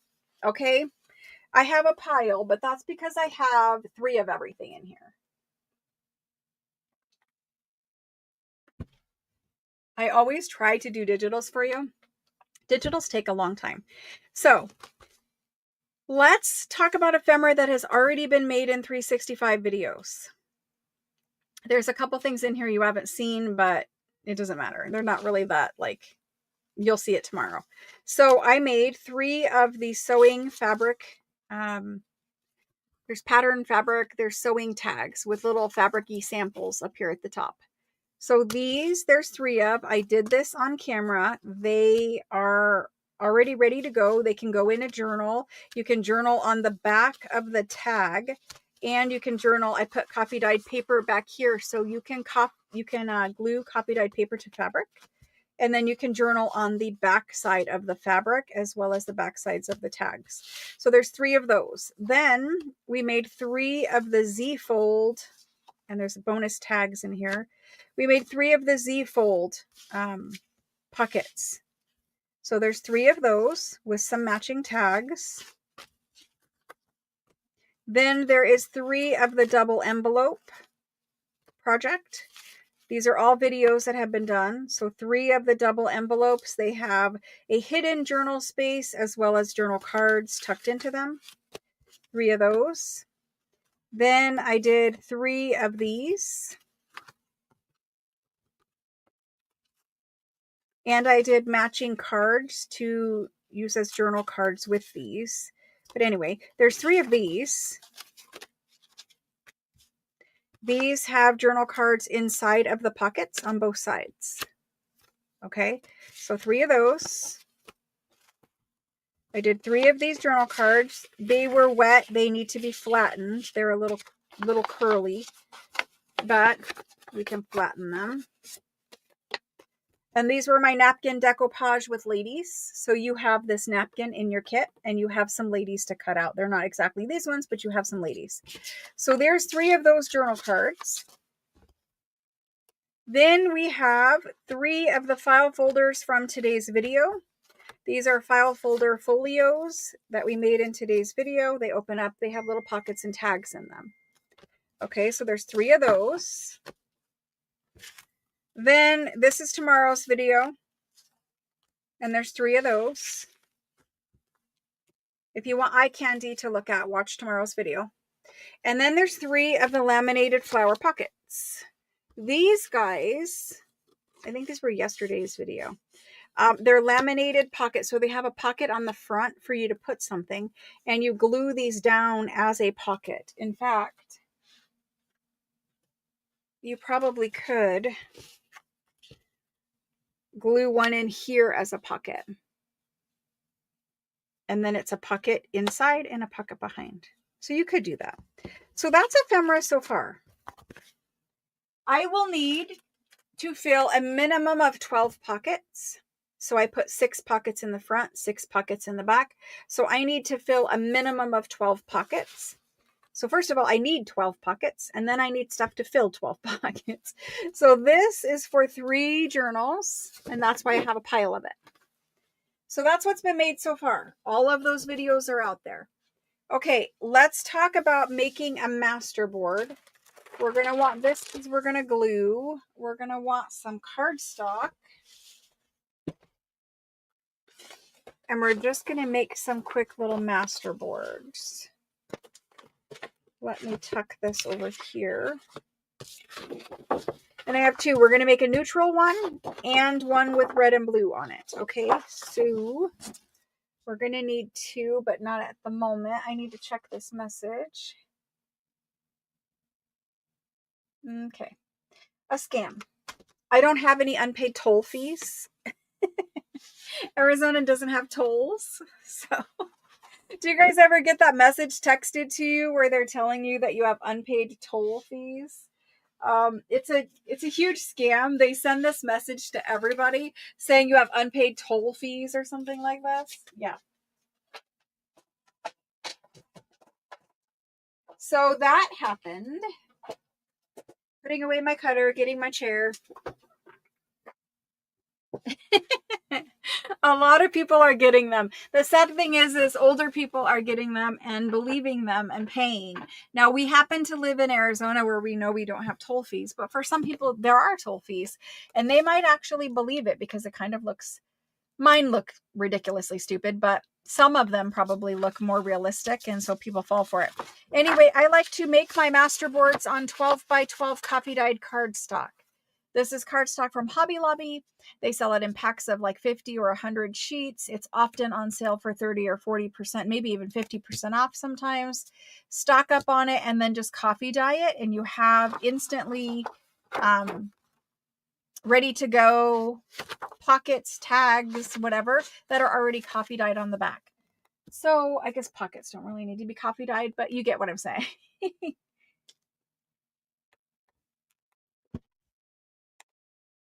I am definitely going to have coffee today. I am so tired. Let's go ahead and do this.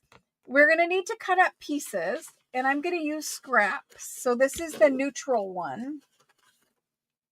None of this for the neutral one. This is all for the next one. So let's put that over there. And we're going to look for some scraps. Man, I got a bunch of projects shoved in the top of this bin that shouldn't be in here. We're going to look for some scraps like this. Ledger scraps. Ledger scraps are good. I'm not looking for weird angle stuff. If you like using weird angled torn edge stuff, then you use it. I don't like using it. I like using squared off pieces. There's nothing wrong with the torn edge look. It's just not my look. Like, I like a different look. So if it's kind of rectangular, I will put it into this pile. We have quite a few little pieces of that. Some cardstock. Is this glued together? This is glued together, so I won't use it. But cardstock, if you have like pattern paper, scrapbook paper, book page, handwritten stuff, that can be used. Just kind of whatever. It doesn't matter. It's just scrap stuff. Here's offcuts of ledger. We have a lot of ledger today. Offcuts of ledger. Not looking to put doily in there. So I'm going to look in my scrap bin and pull out some more. That goes over there. And I just dropped something in my trash bin, which I don't know what it was. I need to keep that trash bin away from my desk because this keeps happening. So I have some squares that are already cut. Those are good. Good. Just looking for neutral colored things. All of this from my scrap bin. There's that one. Like I said, a lot of ledger. What we need is some music and some book page. I like different colors of book page. And I do like some handwriting mixed in my masterboards. I'm digging through a gigantic bin of what most people would say is trash. But for me, it's just scraps and scraps and scraps. I didn't sort my scraps this time. Here's some more whiter looking book page that we could cut down. That one's not even old, but it'll work. And here's some music. So for music and masterboards, you could use the small, like hymnal music, or you could use the large music. It doesn't really matter. It's just different looks for different, you know. If the music is a large sheet of music, it's not going to have this tiny little hymnal music, basically. I like hymnal. I think it's great for masterboards because it's tighter and closer together. But if you use a large sheet like this, see how it's spaced out a lot more? So different looks. Let's find some dictionary page because I do like to put dictionary in there. That's a pocket I made. Not going to do that. Dictionary, digitals. If you just want to use digitals, you could use that. I'm looking. Ooh, this would be a good one. This is very dark music. So let's use that if we're going to use any big. I like how cinnamony it is. Very cinnamon colored. Okay. Still looking for dictionary. I know there is some in here. Got to find it. There's like a torn piece.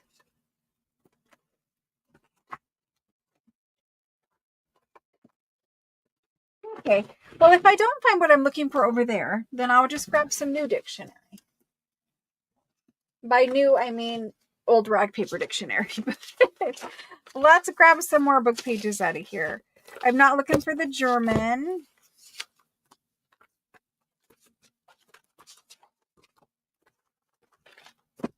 Let's use this. That's good for dictionary.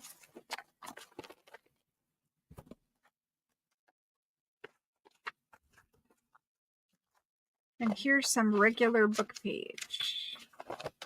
Those are good. Okay, we're done. We've got it. Now, if I want some more handwriting, there is some more next to me too.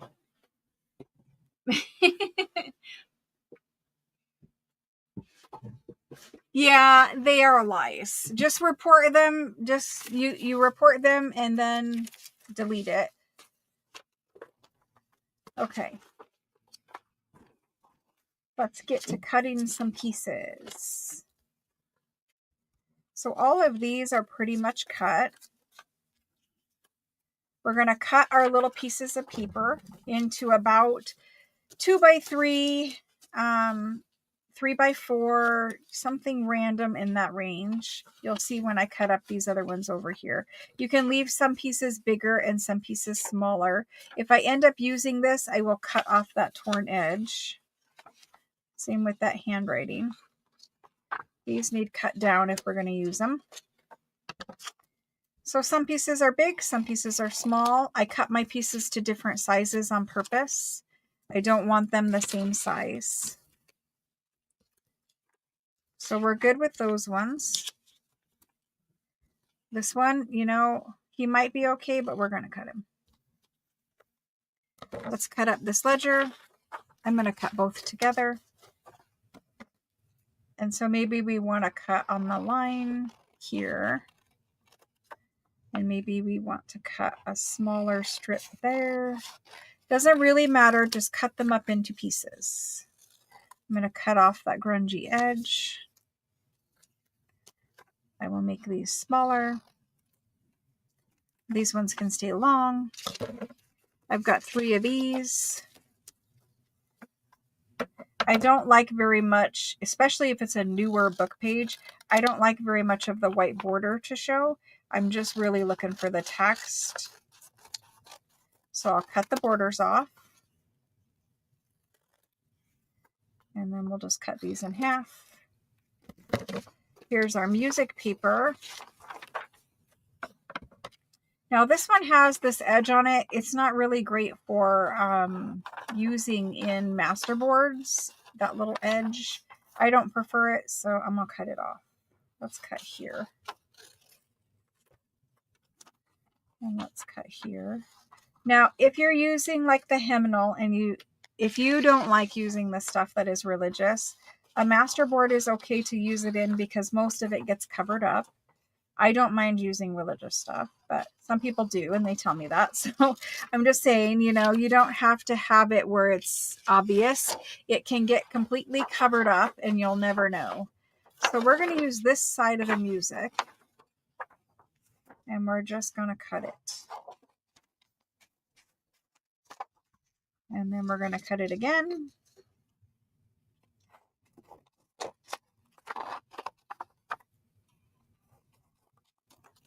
Now this is darker, it's cinnamony, so we're going to want smaller pieces of it, not a super big piece. I'll probably save those for another project. Our dictionary.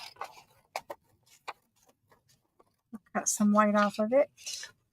So after you cut your pieces, then the fun begins. Once we start collaging, it really is over in 15 minutes, and you have a whole masterboard to make ephemera out of. It's really a good thing to do to use up scraps too. But at the beginning of a project, this is going to give us a bunch of pockets and a bunch of tags, journal cards to use right away. So, you know, you can decorate them later, but at least they're ready to go and your backgrounds are all done. They're copy dyed on the back if you used copy dyed 12x12. Does the card, how long does it take for it to dry? Well, it depends on how humid and how hot it is where you live, but mine will be dry. We're going to cut it right now and it'll be dry now, but sometimes for certain places, you know, it might take 15 minutes, 20 minutes, whatever. I don't think it takes very long. You're using glue stick, so glue stick is pretty fast. Let's cut off the edge of all of these. And it doesn't matter if you cut kind of crooked. I try to cut straight, but it doesn't matter if it's got a little crookedness to some of the pieces. Again, this is the background. This is not the foreground. So a background, you know, you're going to decorate something else over the top. And that's what the people, when they look at it, that's what they're going to focus on. They're not going to focus on, Look at this trash, but it's also gold. Sometimes I throw things in the trash and I'm like, but it's so beautiful. But I have a million of these, so I can't keep it all. So I'm going to throw it away. Anyway, it's going to dry quick. Don't worry about any of the whatever. We need some handwriting, but other than that, for our neutral one, we're done. Let me find a good piece of handwriting. There's handwriting in the ledger, but that's not the handwriting I'm looking for. What I'm looking for is not in this room because I didn't bring it in here. Let me look through this bin real quick and see if I can find a piece. I need some of that Spanish document paper because it has beautiful handwriting on it. And there's usually some tucked in here.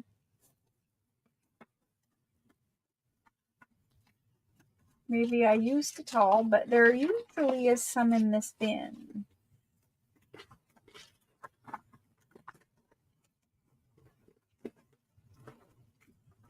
You could use scans of original things too. You don't have to use the originals like I just did. I don't really want purple. I found some black, but I don't really want black school book. I'm looking for something else.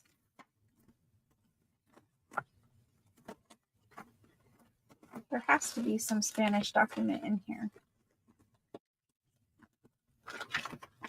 They use it all the time, which is why it's not in here because they used it all. All right, so let me grab a Spanish document because I'm not looking for this. This is a little more science-y, school booky, whatever, but that's not what I'm looking for. Let me grab some Spanish document.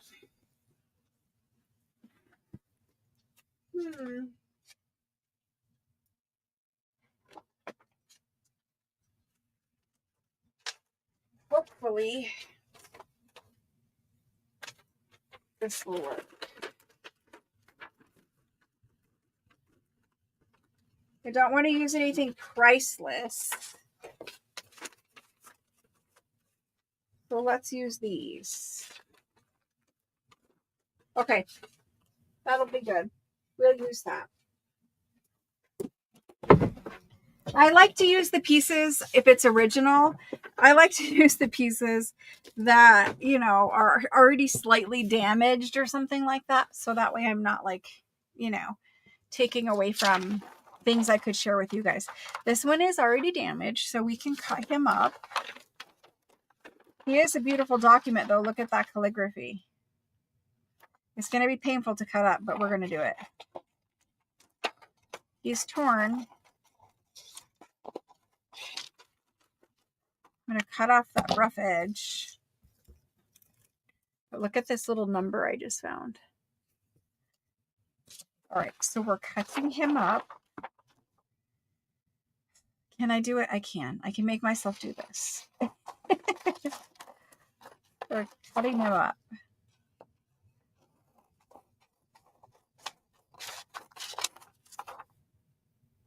Do I want to save just this little piece and tuck it in a pocket? No. I need more handwriting, so no.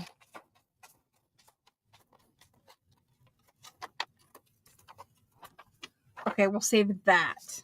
That's it. And we'll just have these little pieces of handwriting. Okay, here we go. Straighten out. And now we have pieces of handwriting. There we go. I want this little number piece, but I don't want the rest of it. That would be good in a little cluster.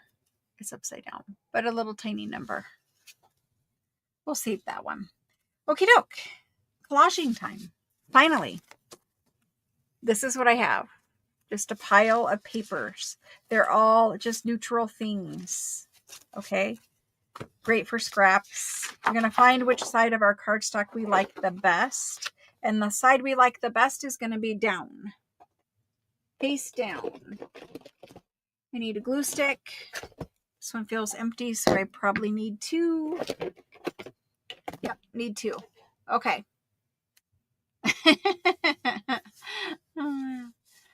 Yes, definitely make copies. Yes. Okay, so if you haven't seen masterboard making, I do it a little different than everyone else. I probably do most things a little bit different, but these we're going to make speed method. So we're going to glue 1/4 of our cardstock, and we're just going to take glue stick and just glue it up. Some people say that they can't get Uhu to work for them, like it doesn't stay stuck. For those people, I would bet that you're not putting enough glue down. Some people, Uhu is expensive, right? I'm not saying it's not. And some people try to skimp with their glue, and then they say that it doesn't work for them, whatever. And I think it's really just A, your climate, and B, you might have a ceiling fan on or something that is drying your glue before you can even get like stuff stuck to it. So anyway, I glued up 1/4 of it. I don't want that chunk right there. But other than that, we're good to go.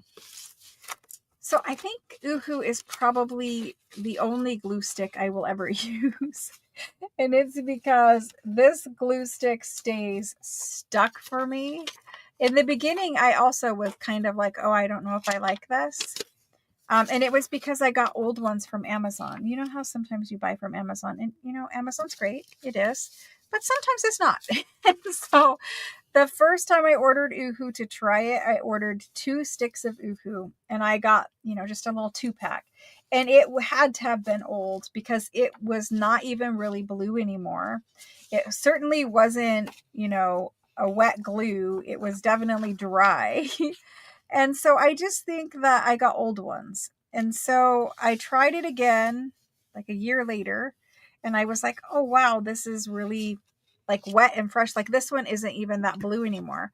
But a brand new one, this is a brand new one that's white because it's been in my craft bag forever. But a brand new one is super dark blue. Hopefully I have an actual new one in here. I packed a craft bag. Yeah, see, this is new. See how dark blue it is? This is the one like I got from Amazon. It wasn't even blue anymore. This has been in my craft bag that I packed when I took my son to the hospital. So that's been in there for a long time. It's been in the car, whatever. But it will still stick. My point with all of that is you need to use Uhu that is fresh, and you can't let it dry before you stick stuff to it. And a ceiling fan for me, if I had a ceiling fan on right now, it would be drying this. We're in a very dry climate, and it's just not a good idea to have your ceiling fan on when you have glue that might dry like this. So I added a little extra because I wasn't sure if it was going to hang over. There's that. So I'm just gluing random pieces onto my thing, and I'm gluing 1/4 at a time. See, we're at the end here. 1/4 at the time. I'm going to finish out this one, and then we're going to use that white one before it really dries out. But if I need to overlap something, then I will add more glue. This is the blue one. I want the white one. So the white one will still work. It's just not blue anymore, even though it's magic blue.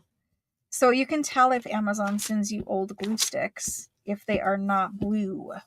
They need to be dark blue. And so even though this one is white, it's still going to stick, but you really got to use it. You got to use a lot of it.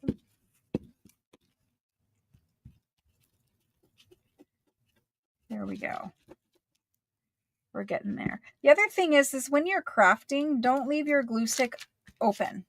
The top of it will start to dry. You want to keep those fresh. So think of it like, I don't know, something that if it's exposed to air, it's going to dry out. Think of it like, I can't think of something right now.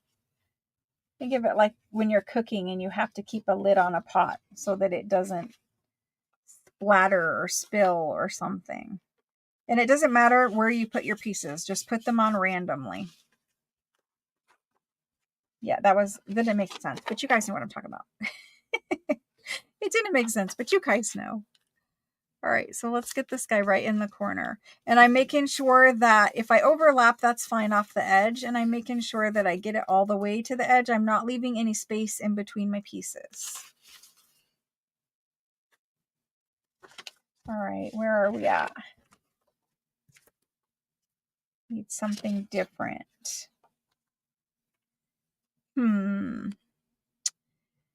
Well, I might have a little too neutral. I'm spreading out all of my pieces so I can see them. This is different.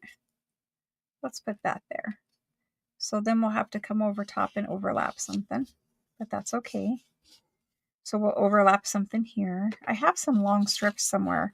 So after I get a couple pieces there, I move on. If I leave holes in it, I don't care about it. It's totally fine. So we're just going to leave holes for now, and we're going to move on and glue this. And the reason why I'm going ahead and gluing is because I can't fit another piece here without adding glue. And I add my glue all the way to the edges. In a couple of masterboards, you will use a glue stick. Don't worry about it. You got to glue it down, right? Don't skimp on your glue. Whole theme of today. All right. Here's a good one. Where were you hiding at? Do we want it here or here? Let's go here. We're going to overlap this a little bit. So if I know it's overlapping, I'm adding extra glue. Putting it right there. And then let's do some other kind of ledger. I know we had different ledger. Here's a different ledger piece. Let's do this guy over here. So I'll go ahead and glue the whole rest of this because I know I want it here. And I'll glue over the edge. But normally I just work in a quadrant. One quadrant at a time, fill it up and move on. Kind of doing a little bit of rogue today. Let's fill in this section that has glue before it dries. And this is a good project too. If you ever get old book pages and they're fragile and they're going to tear, just use them in a project for a masterboard. Once they're glued down, they're stable. But when they're, just left like this, they might be too fragile. So glue them down. Don't want to go there with that. Let's use another cinnamon. Cinnamon could go here. Let's do cinnamon there.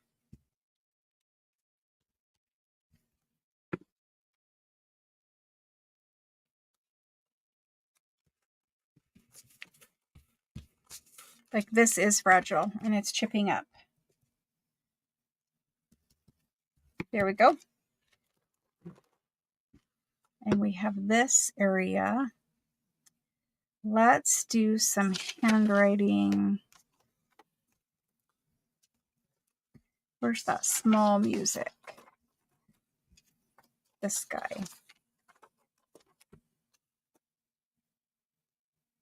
I might do music and music. Let's do it.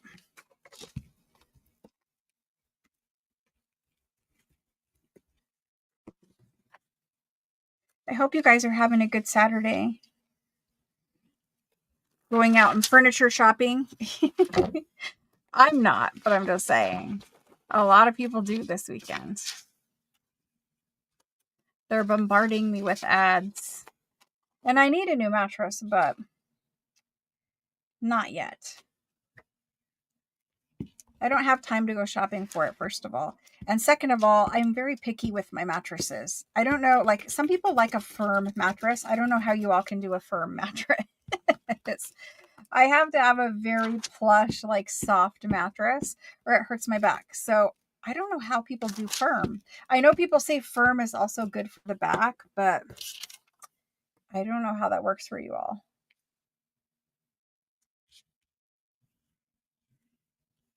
It doesn't work well for me. Let's just say that.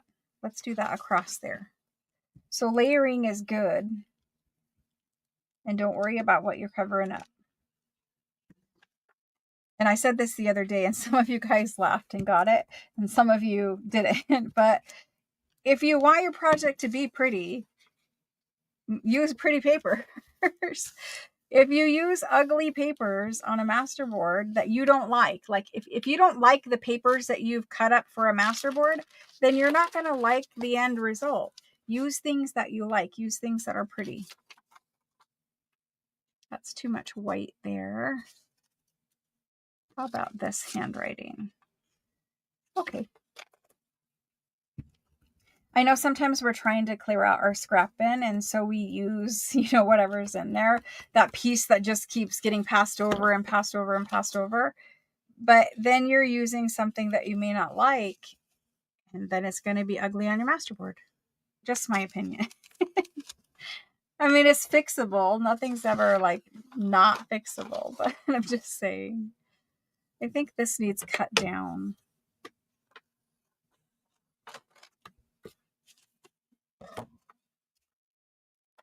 Which side do we want? Do we want numbers? Let's do it here. We just have a couple little holes to fill in. All I'm finding is ledger now. Ledger, ledger, and more ledger. We need something else, something different. This is good here.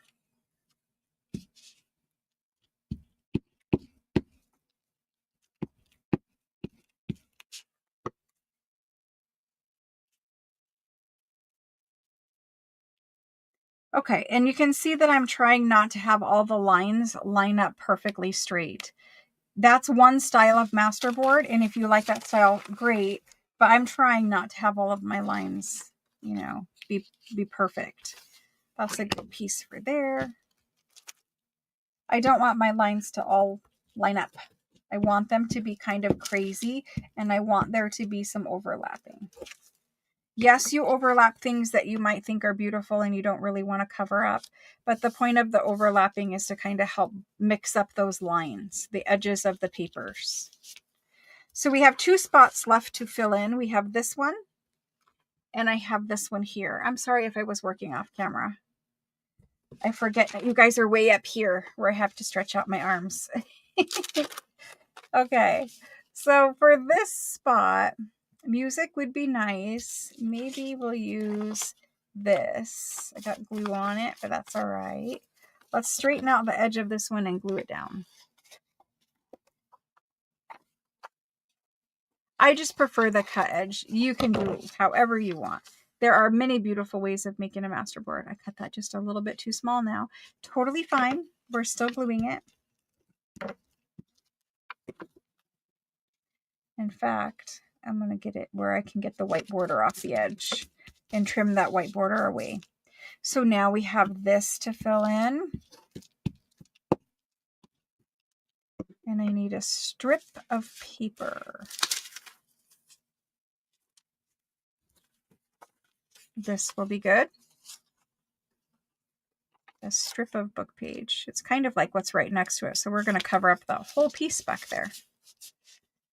Okay, so that one's done. There's just this little hole here, just that little stripe. And the other good thing about using copy dyed cardstock is if you ever have, like if you use copy dyed cardstock for your base, if you ever have a little tiny sliver that is showing through to your base, it's copy dyed underneath and no one will ever know. You will literally never know. Okay.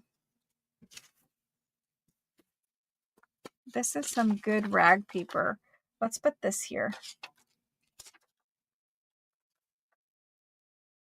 Yeah, let's put that piece of rag paper there. And we're done. We have a nice neutral masterboard. This is what he looks like. He's wet right now, but he will dry here in a few moments. If you're trying to get something dry, let it dry on both sides. Don't just lay it down flat. It'll take longer to dry. So the next step is to trim off these edges that are hanging over. Sometimes I hung them over so that I could trim off some white, margin around a book page, something like that. Just line up your scissors with the edge of your cardstock and trim away all the excess. You can just cut right down the line and trim it. Whatever is sticking over, like right here, there's a sliver.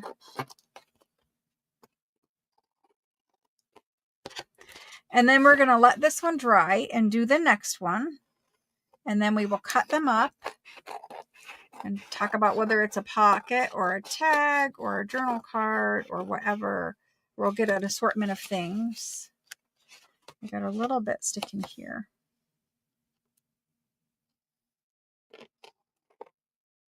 Okay, that guy is done.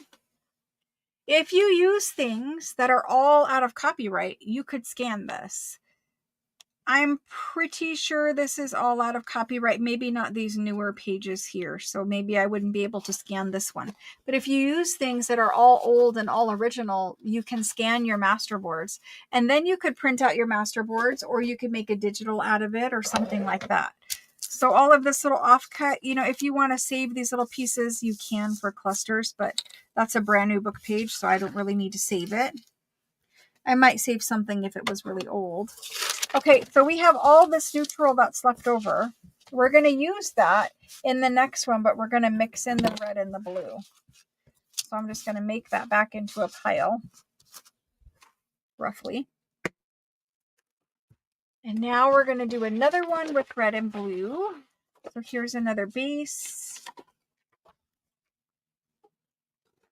I have some offcuts of Florentine paper that tore.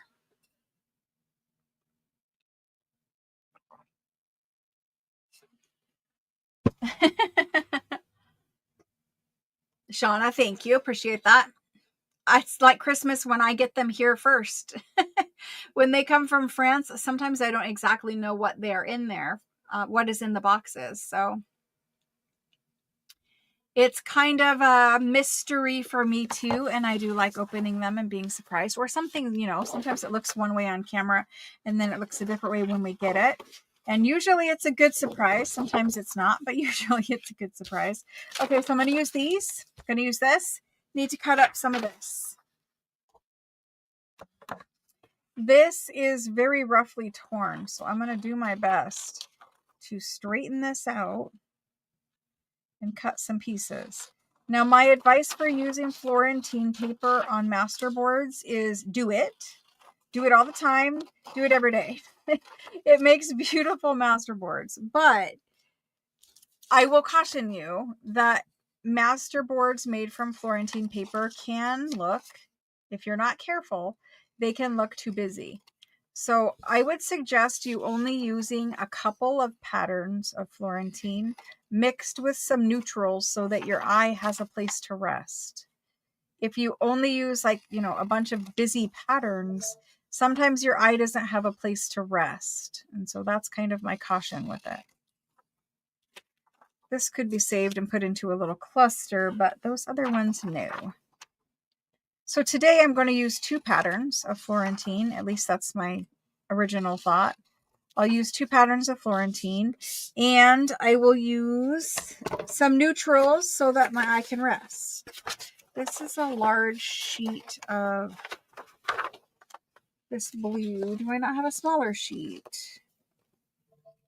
Well, there was a smaller sheet, but I don't know where it is. So we're just going to use this. And you can see how busy the Florentine paper is. A, that's why people like it. It's because it's very busy. B, you can use Florentine paper in any style of journal. It doesn't have to be an antique vintage. It doesn't have to be boho. It doesn't have to be anything. You could use Florentine paper in any style of journal. It's really pretty and it adds a lot of interest, but again, it's in the background, so you're going to add a focal point over the top of it.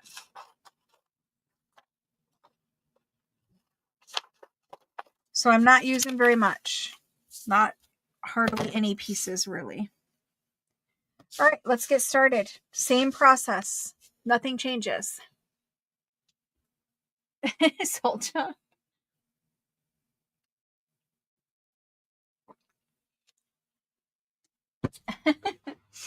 I don't want to get political and I don't want to talk about it. I don't want discussion on it, but I saw that there might be some bonuses, some additional income for people on Social Security. I don't know if it's true. We will all have to wait and find out. And again, I'm not looking for political discussion, but for someone like my father who is on Social Security, that is a good thing.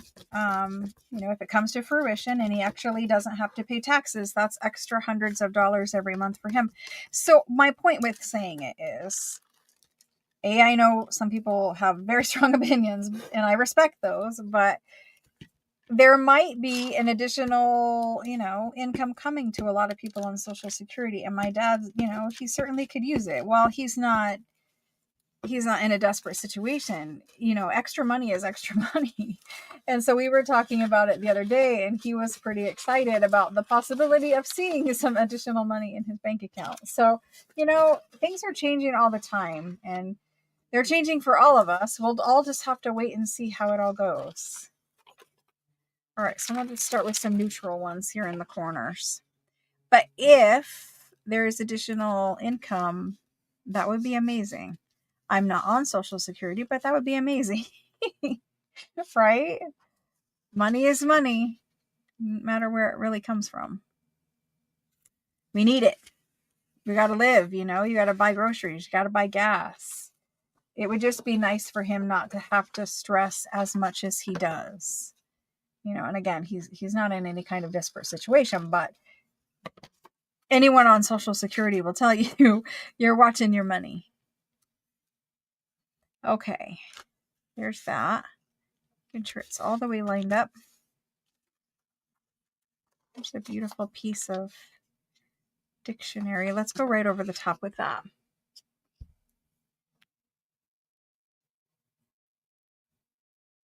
You always have to pay income taxes on Social Security. You may not be, but you're supposed to be. All income is taxable in the United States. Now, you might live in a state that doesn't have income tax. There might be some special guideline. Again, not looking for political discussion, just mentioning that he was excited about it. That's what we were told, and we will have to wait and see how it plays out.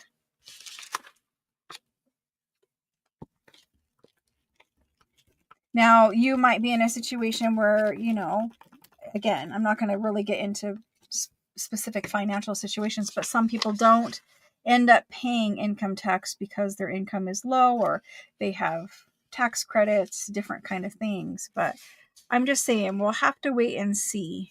I'll let you know what my dad sees because he's a real person, right? And we'll just have to see, because again, I don't get it. So I don't have Social Security, so I don't know how it will work out, but we'll wait and see what he says. That's kind of a big piece, but I think it's going to be good there. So let's do it. But that, if it does happen that way and people do have extra money in their pocket, that would be a good thing. Because a lot of people are out there struggling, to pay the bills and the groceries and all the things, right?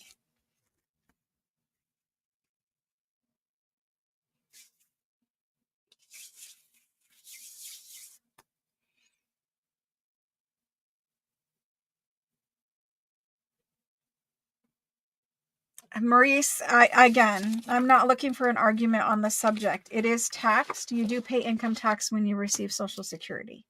I know this for a fact because I see my father's. Again, you might live in a state that does not have income tax on Social Security, or you might have a financial situation that is different. I knew discussing this would be a little bit challenging.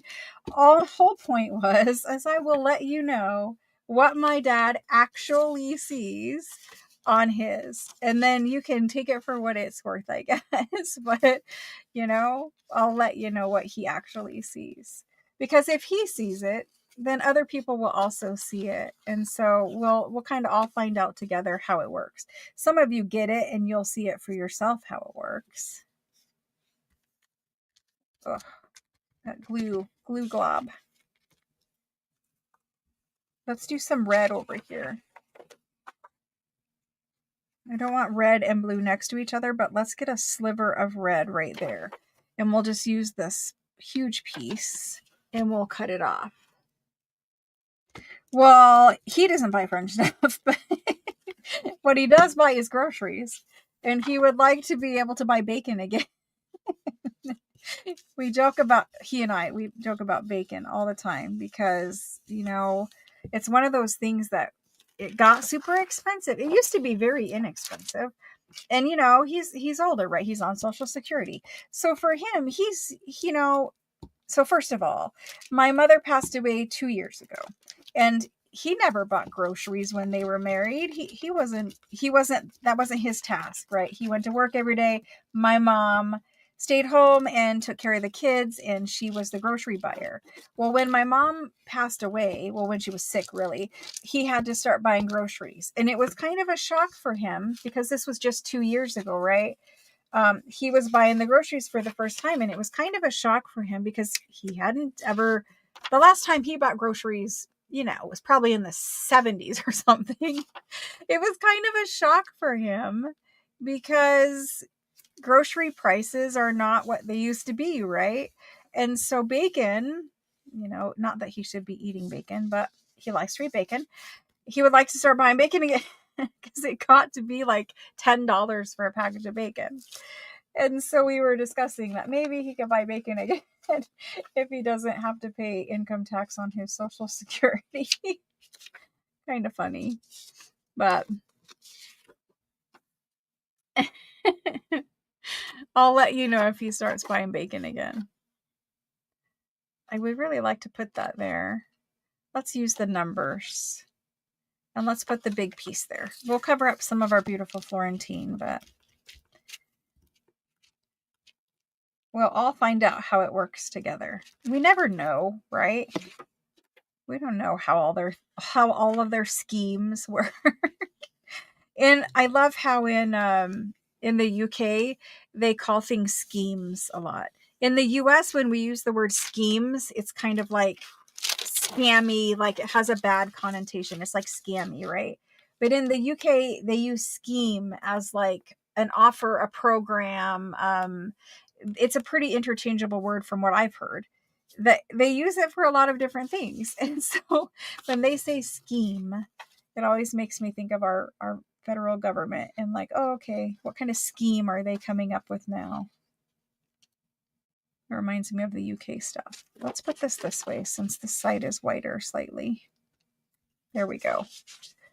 I think I got it to the edge. Not quite. I can't move it now, but anyway, that's fine. Blue and blue, kind of close. We need to cover that gap.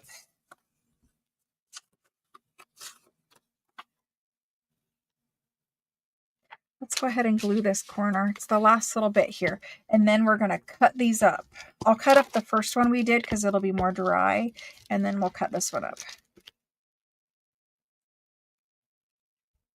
You miss buying and eating all your fish. Things did get expensive. They did. I don't eat fish. I just don't like it. I don't like seafood and fish. But I know fish can be expensive. I know lots of people. I have friends who eat fish all the time, and at restaurants, sometimes it is very expensive to eat fish. Let's do this neutral piece here. I was just talking about my dad because, he's a man. He eats bacon and beef and things like that, and those also got expensive. All right, there's that. I'm not using very much Florentine. You guys are getting that, right? And it's because it'll get too busy because we're going to put stuff on top of this when we decorate. So I'm kind of staying away from it. I need a little piece, maybe a big piece. Maybe we do this whole piece right here. I can't see the edge of the cardstock when it's that far away from my face. You guys, maybe I can look in the camera. There we go. There we go. That's better. I was going to say, you guys have to tell me if I'm at the edge or not at the edge. All right, so we have a couple little places here. I could do that right there. I don't hate it. Not quite big enough, though. Let's do it this way. We'll chop off some so I don't cover up so much paper. And we'll do it that way. My dog is barking at what I don't know. At something. There we go. She's just lonely, I think. She gets spoiled last night when she barks and cries and whines and we come and sit with her. Okay, we have this piece left, which I think is beautiful and I would like to get on there. Let's chop off this broken edge a little straighter and let's put it in here. I don't know what she's barking at. Sometimes somebody just puts a ladder at the house next to us to like do some work or something, and that sets her off. She's like, there's something new to look at up there. Okay, so we have book page. Where is the handwriting? Do I have any pieces of handwriting left? I've got this. Not exactly. One little piece of handwriting would do.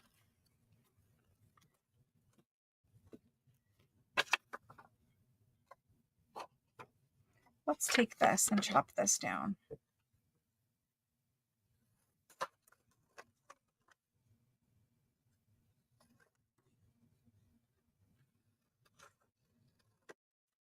Kind of trying to straighten it out. And let's put that right there. It's kind of a lot of pieces, but it'll be all right. We'll do it. And then we'll be done with this one and we can move on. Now, after you make your masterboard, make sure that you feel, when it's dry, all of the pieces with your hands and see if any are sticking up. Because if you have something sticking up, you need to glue it at that point with art glitter glue to get it to hold. All right, so this one's done. I'm going to cut off the excess. I'm going to clean up my scraps. I got some trash in there.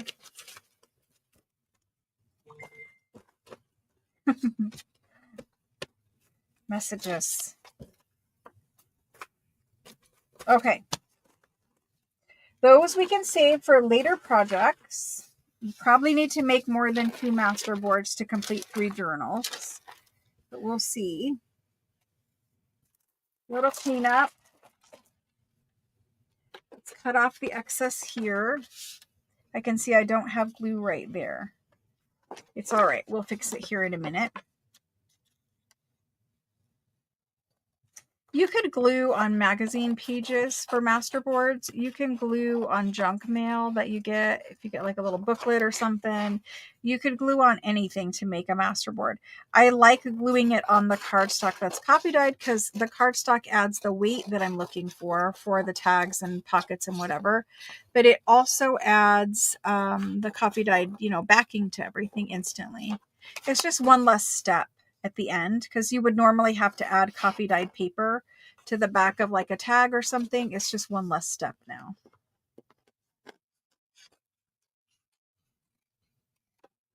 All right, so there's that.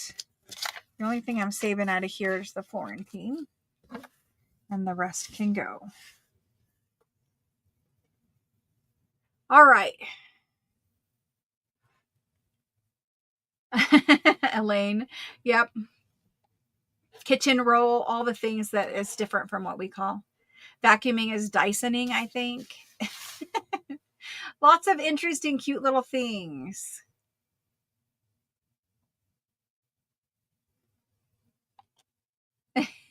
Chopped down.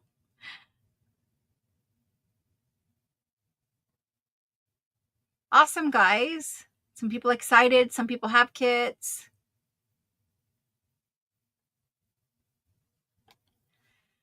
Maybe you're using too small of pieces. Maybe you are using too much pattern. Notice how I really started with a bunch of neutral, and there's 6 pieces that have color or pattern. I don't use very much, and they're kind of bigger. Like this is a 3 by 3.5 piece. This is a 2 by 3 or 4 piece.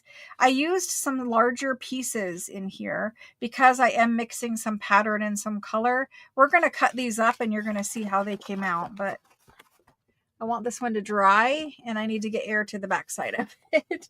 So let's cut this one first. He has been drying. So you want to take, after it dries a little bit, you want to take your hands and you want to rub your hands gently over all the edges. If something sticks up, you want to feel it, like right here, this is sticking up. At this point, you're going to have to use art glitter glue. You could try getting some glue stick in there, but it's probably just not going to stick. Just take a little dot of art glitter glue and put it down. So anything that sticks up, like I can see even in here, art glitter glue with that little tip, it can go right in. Like I didn't get glue in here under this little edge. It can go inside with that little tip. That's really another great feature of art glitter glue. I'm having a little issue with getting it in there, but you can get it in there, glue that piece down, and then that's going to be sturdy forever now. So there's that. We're all good. And now we can cut it. That was the last part. For the cutter, I'm going to bring in, I'm tired of the Tim Holtz tonic cutters. I love Tim Holtz. I love tonic. I think the cutters are okay, but I am having trouble working with the cutters that I have. I'm cutting things that maybe aren't quite dry yet. In my opinion, the Tim Holtz tonic cutters are not the best on the market. There's one cutter and one cutter only that I think is the best on the market. It's the Caterpillar color cutter, and I'm going to bring that in the craft room and start using it in here. I haven't so far because it is big and clunky, but it's the only thing that can cut consistently well. So anyway, we're going to attempt to cut it with the Tim Holtz one today, because that is what is in this room. But I will caution you and tell you, many times when I try to do this with the Tim Holtz ones, it tears, it makes a mess, and I'm very unhappy. But that's what's in this room, so that's what we're going to use. I will also try cutting it upside down, because maybe my pieces, won't get stuck that way.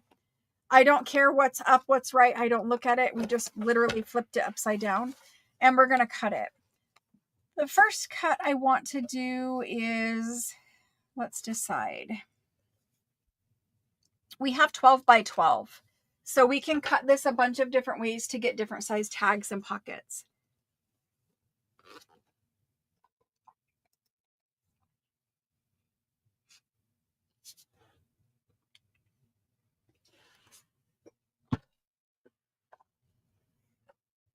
You like to turn it upside down. It's just fun that way. So in a 9x6 journal, your pages are 5.5 inches wide across the bottom. So if you're trying to make a pocket to go at the bottom of a page, you want no wider than 5. My preference is 4.5. So I'm going to cut 4.5 right here. 4.5. I'm going to try my hardest and that cut okay. So there's 4.5, and we'll cut that down here in a minute. And then for these are going to be tags. So we're going to cut them this way. And we're going to do some large tags that are going to be 3.5.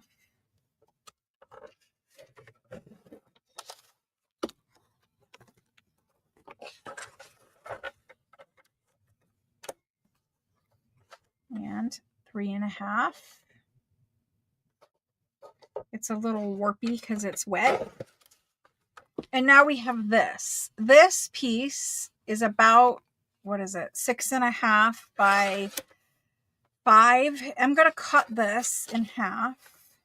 And I'm not even going to measure. I'm just really going to cut it in half. And this is going to be 2 journal cards. One could be a pocket, but really it's 2 journal cards. So let's cut these ones here now. These we made for 4.5-inch pockets. And I'm going to make them 3.5 inches tall. And these are little pockets, just little pockets at the end of a page.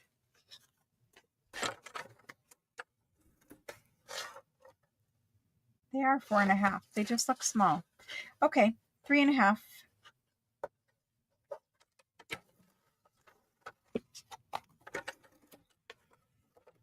One more time. And that's going to leave us a really, really weird little space here. So I'm just going to cut this into 2 small tags that are 2.5. So I have some small tags, some pockets, some journal cards. We're going to put this pile over here and not look at it just yet. And we're going to cut the next one.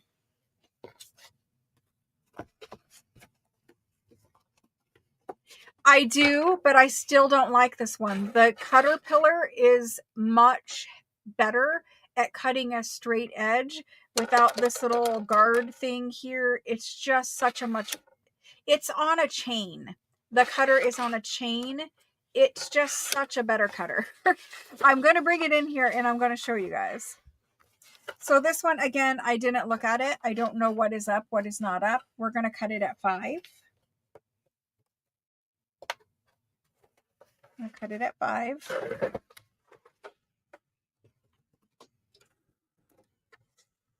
I'm going to do 5 by 3.5.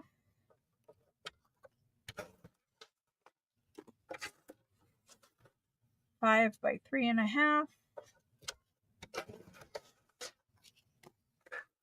This one here, I'm going to cut into 2 little tags that are 2.5. Okay.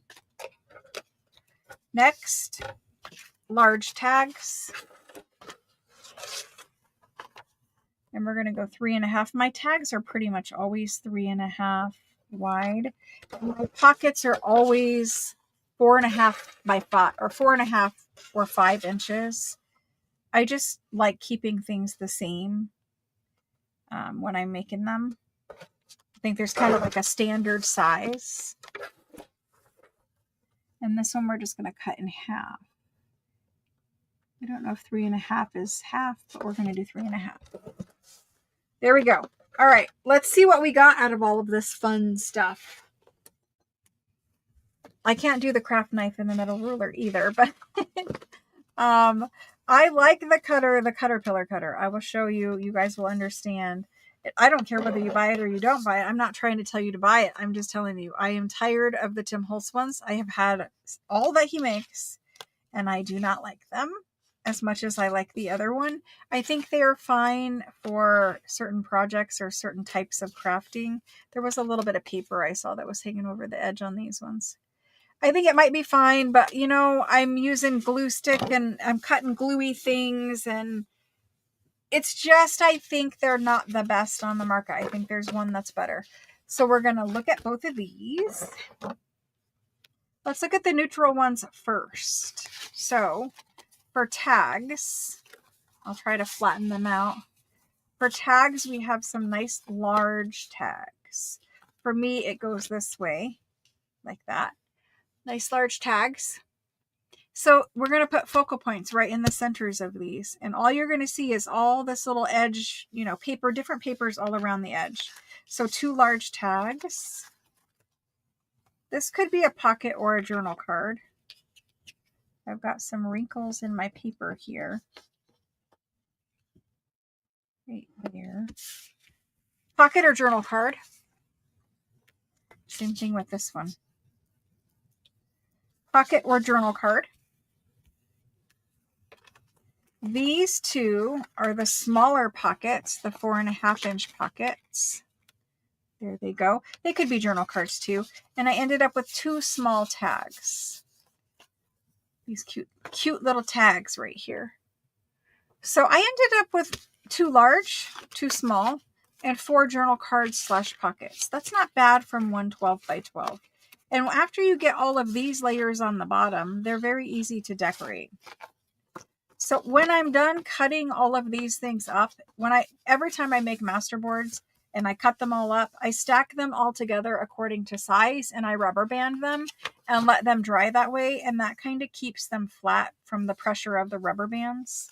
Some people like to stack them under books. I don't do it because they're gluey, but yeah. Let's do the large tags for this one. We have a blue tag and a red tag. That came out kind of cute, actually, because when you put a focal point in the center on there, you'll see the paper around the edge, but not so much on the center part. Good. Like those. These can be pockets or tags. A little piece of paper. Or pockets or journal cards. Losing my train of thought. Pockets or journal cards. Those might be nice on the inside pockets of the journal. the inside cover of the journal, these two. Again, you got another one, got a little sliver of paper, another little pocket or journal card. That's kind of a big pocket. This is another pocket or journal card. And we have our two little baby tags. So we got a pile of stuff jump started to play with.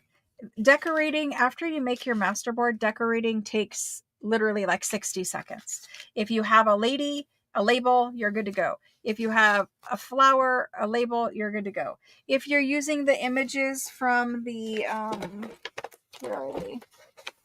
If you're using these images,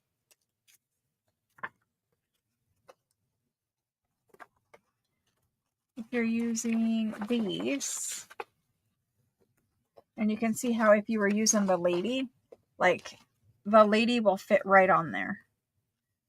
The lady will fit right on there. So you could put any of these ladies on your large tags.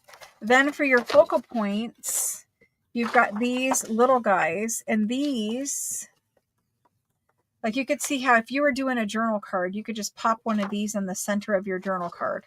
Like this blue one right here, she would look really great right there. Do I have her cut out? I might actually have some of these cut out. Yes, I do.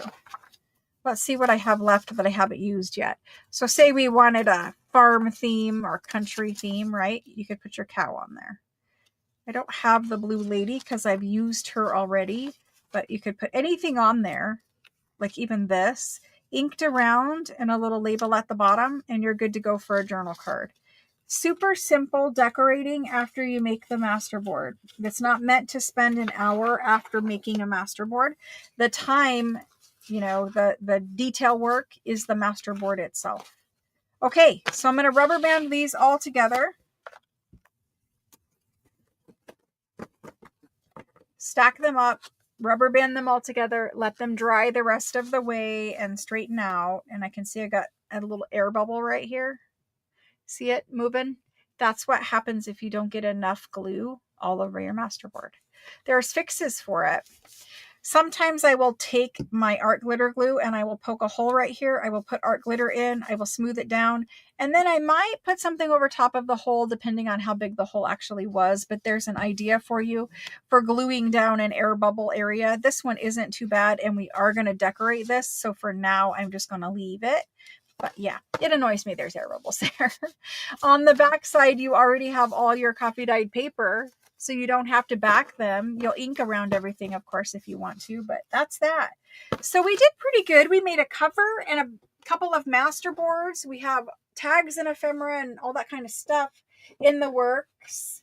We did pretty good today. We did. So let's recap the cover. Here's the kit. Of course, I've messed up this poor person's kit, but here's the kit. If you get this one, you'll know. Here's the cover. And what I was saying with those pockets is these two. These might be nice. They might be nice pockets for in here. I would probably do it like this. And there was another one too. Here. Those might be nice pockets. I might not do the same, but there's some pockets on the inside of your cover. Very simple, okay? I hope you guys had a good first class of this. We have a bunch of neutrals too. And the thing with neutrals is if you don't use them for this journal, then you just have them for other journals. No big deal. So this is our first class. When we come back on Friday, next Friday, it is at 7 p.m. Eastern Standard Time on Friday. We're going to do a signature. Before that signature gets done, I will have a new digital in Etsy for you guys that you can print if you want to, or you can shop around and use other people's digitals, of course. I will probably mix in other people's digitals. I usually use multiple digital designers in every journal. I don't like to stick with just one. I think it looks too same if you only have one digital kit. I like to use somebody's on the front and somebody's on the back, I might use multiple people on the front, multiple people on the back. Usually most pages are for the specific theme, but I like mixing in some other pretty pages that aren't, red or blue or whatever, just for variety. So there's that. Hobby Lobby to look for ticking fabric? Yes, because remember they're closed on Sunday, so you got to do it on Saturday.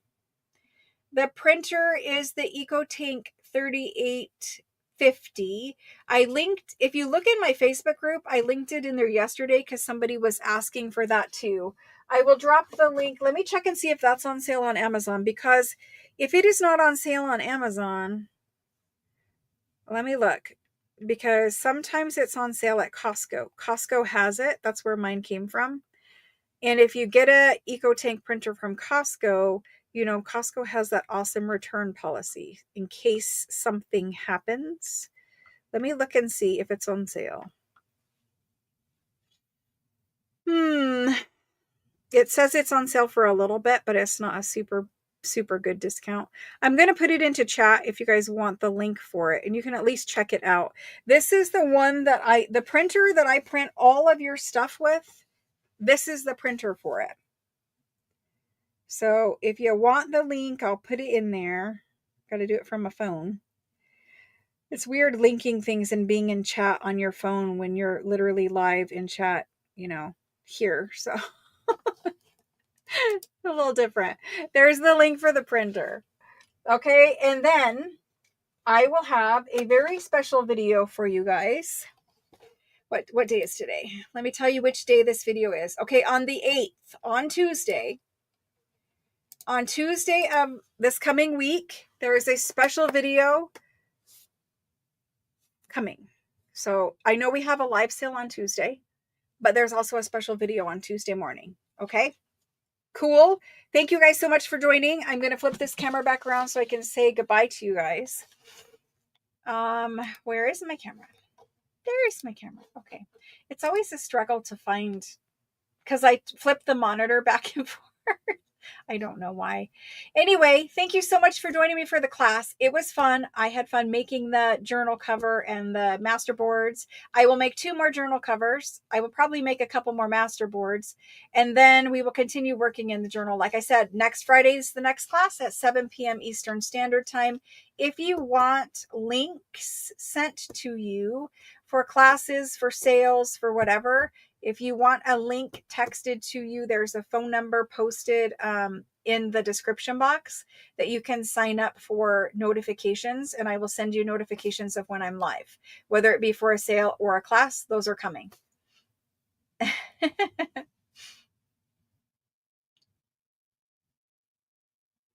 They have 30% off their fabric right now. Okay, cool. I think it was 40% either last week or the week before, because I got some that was 40% just recently, within the last 2 weeks.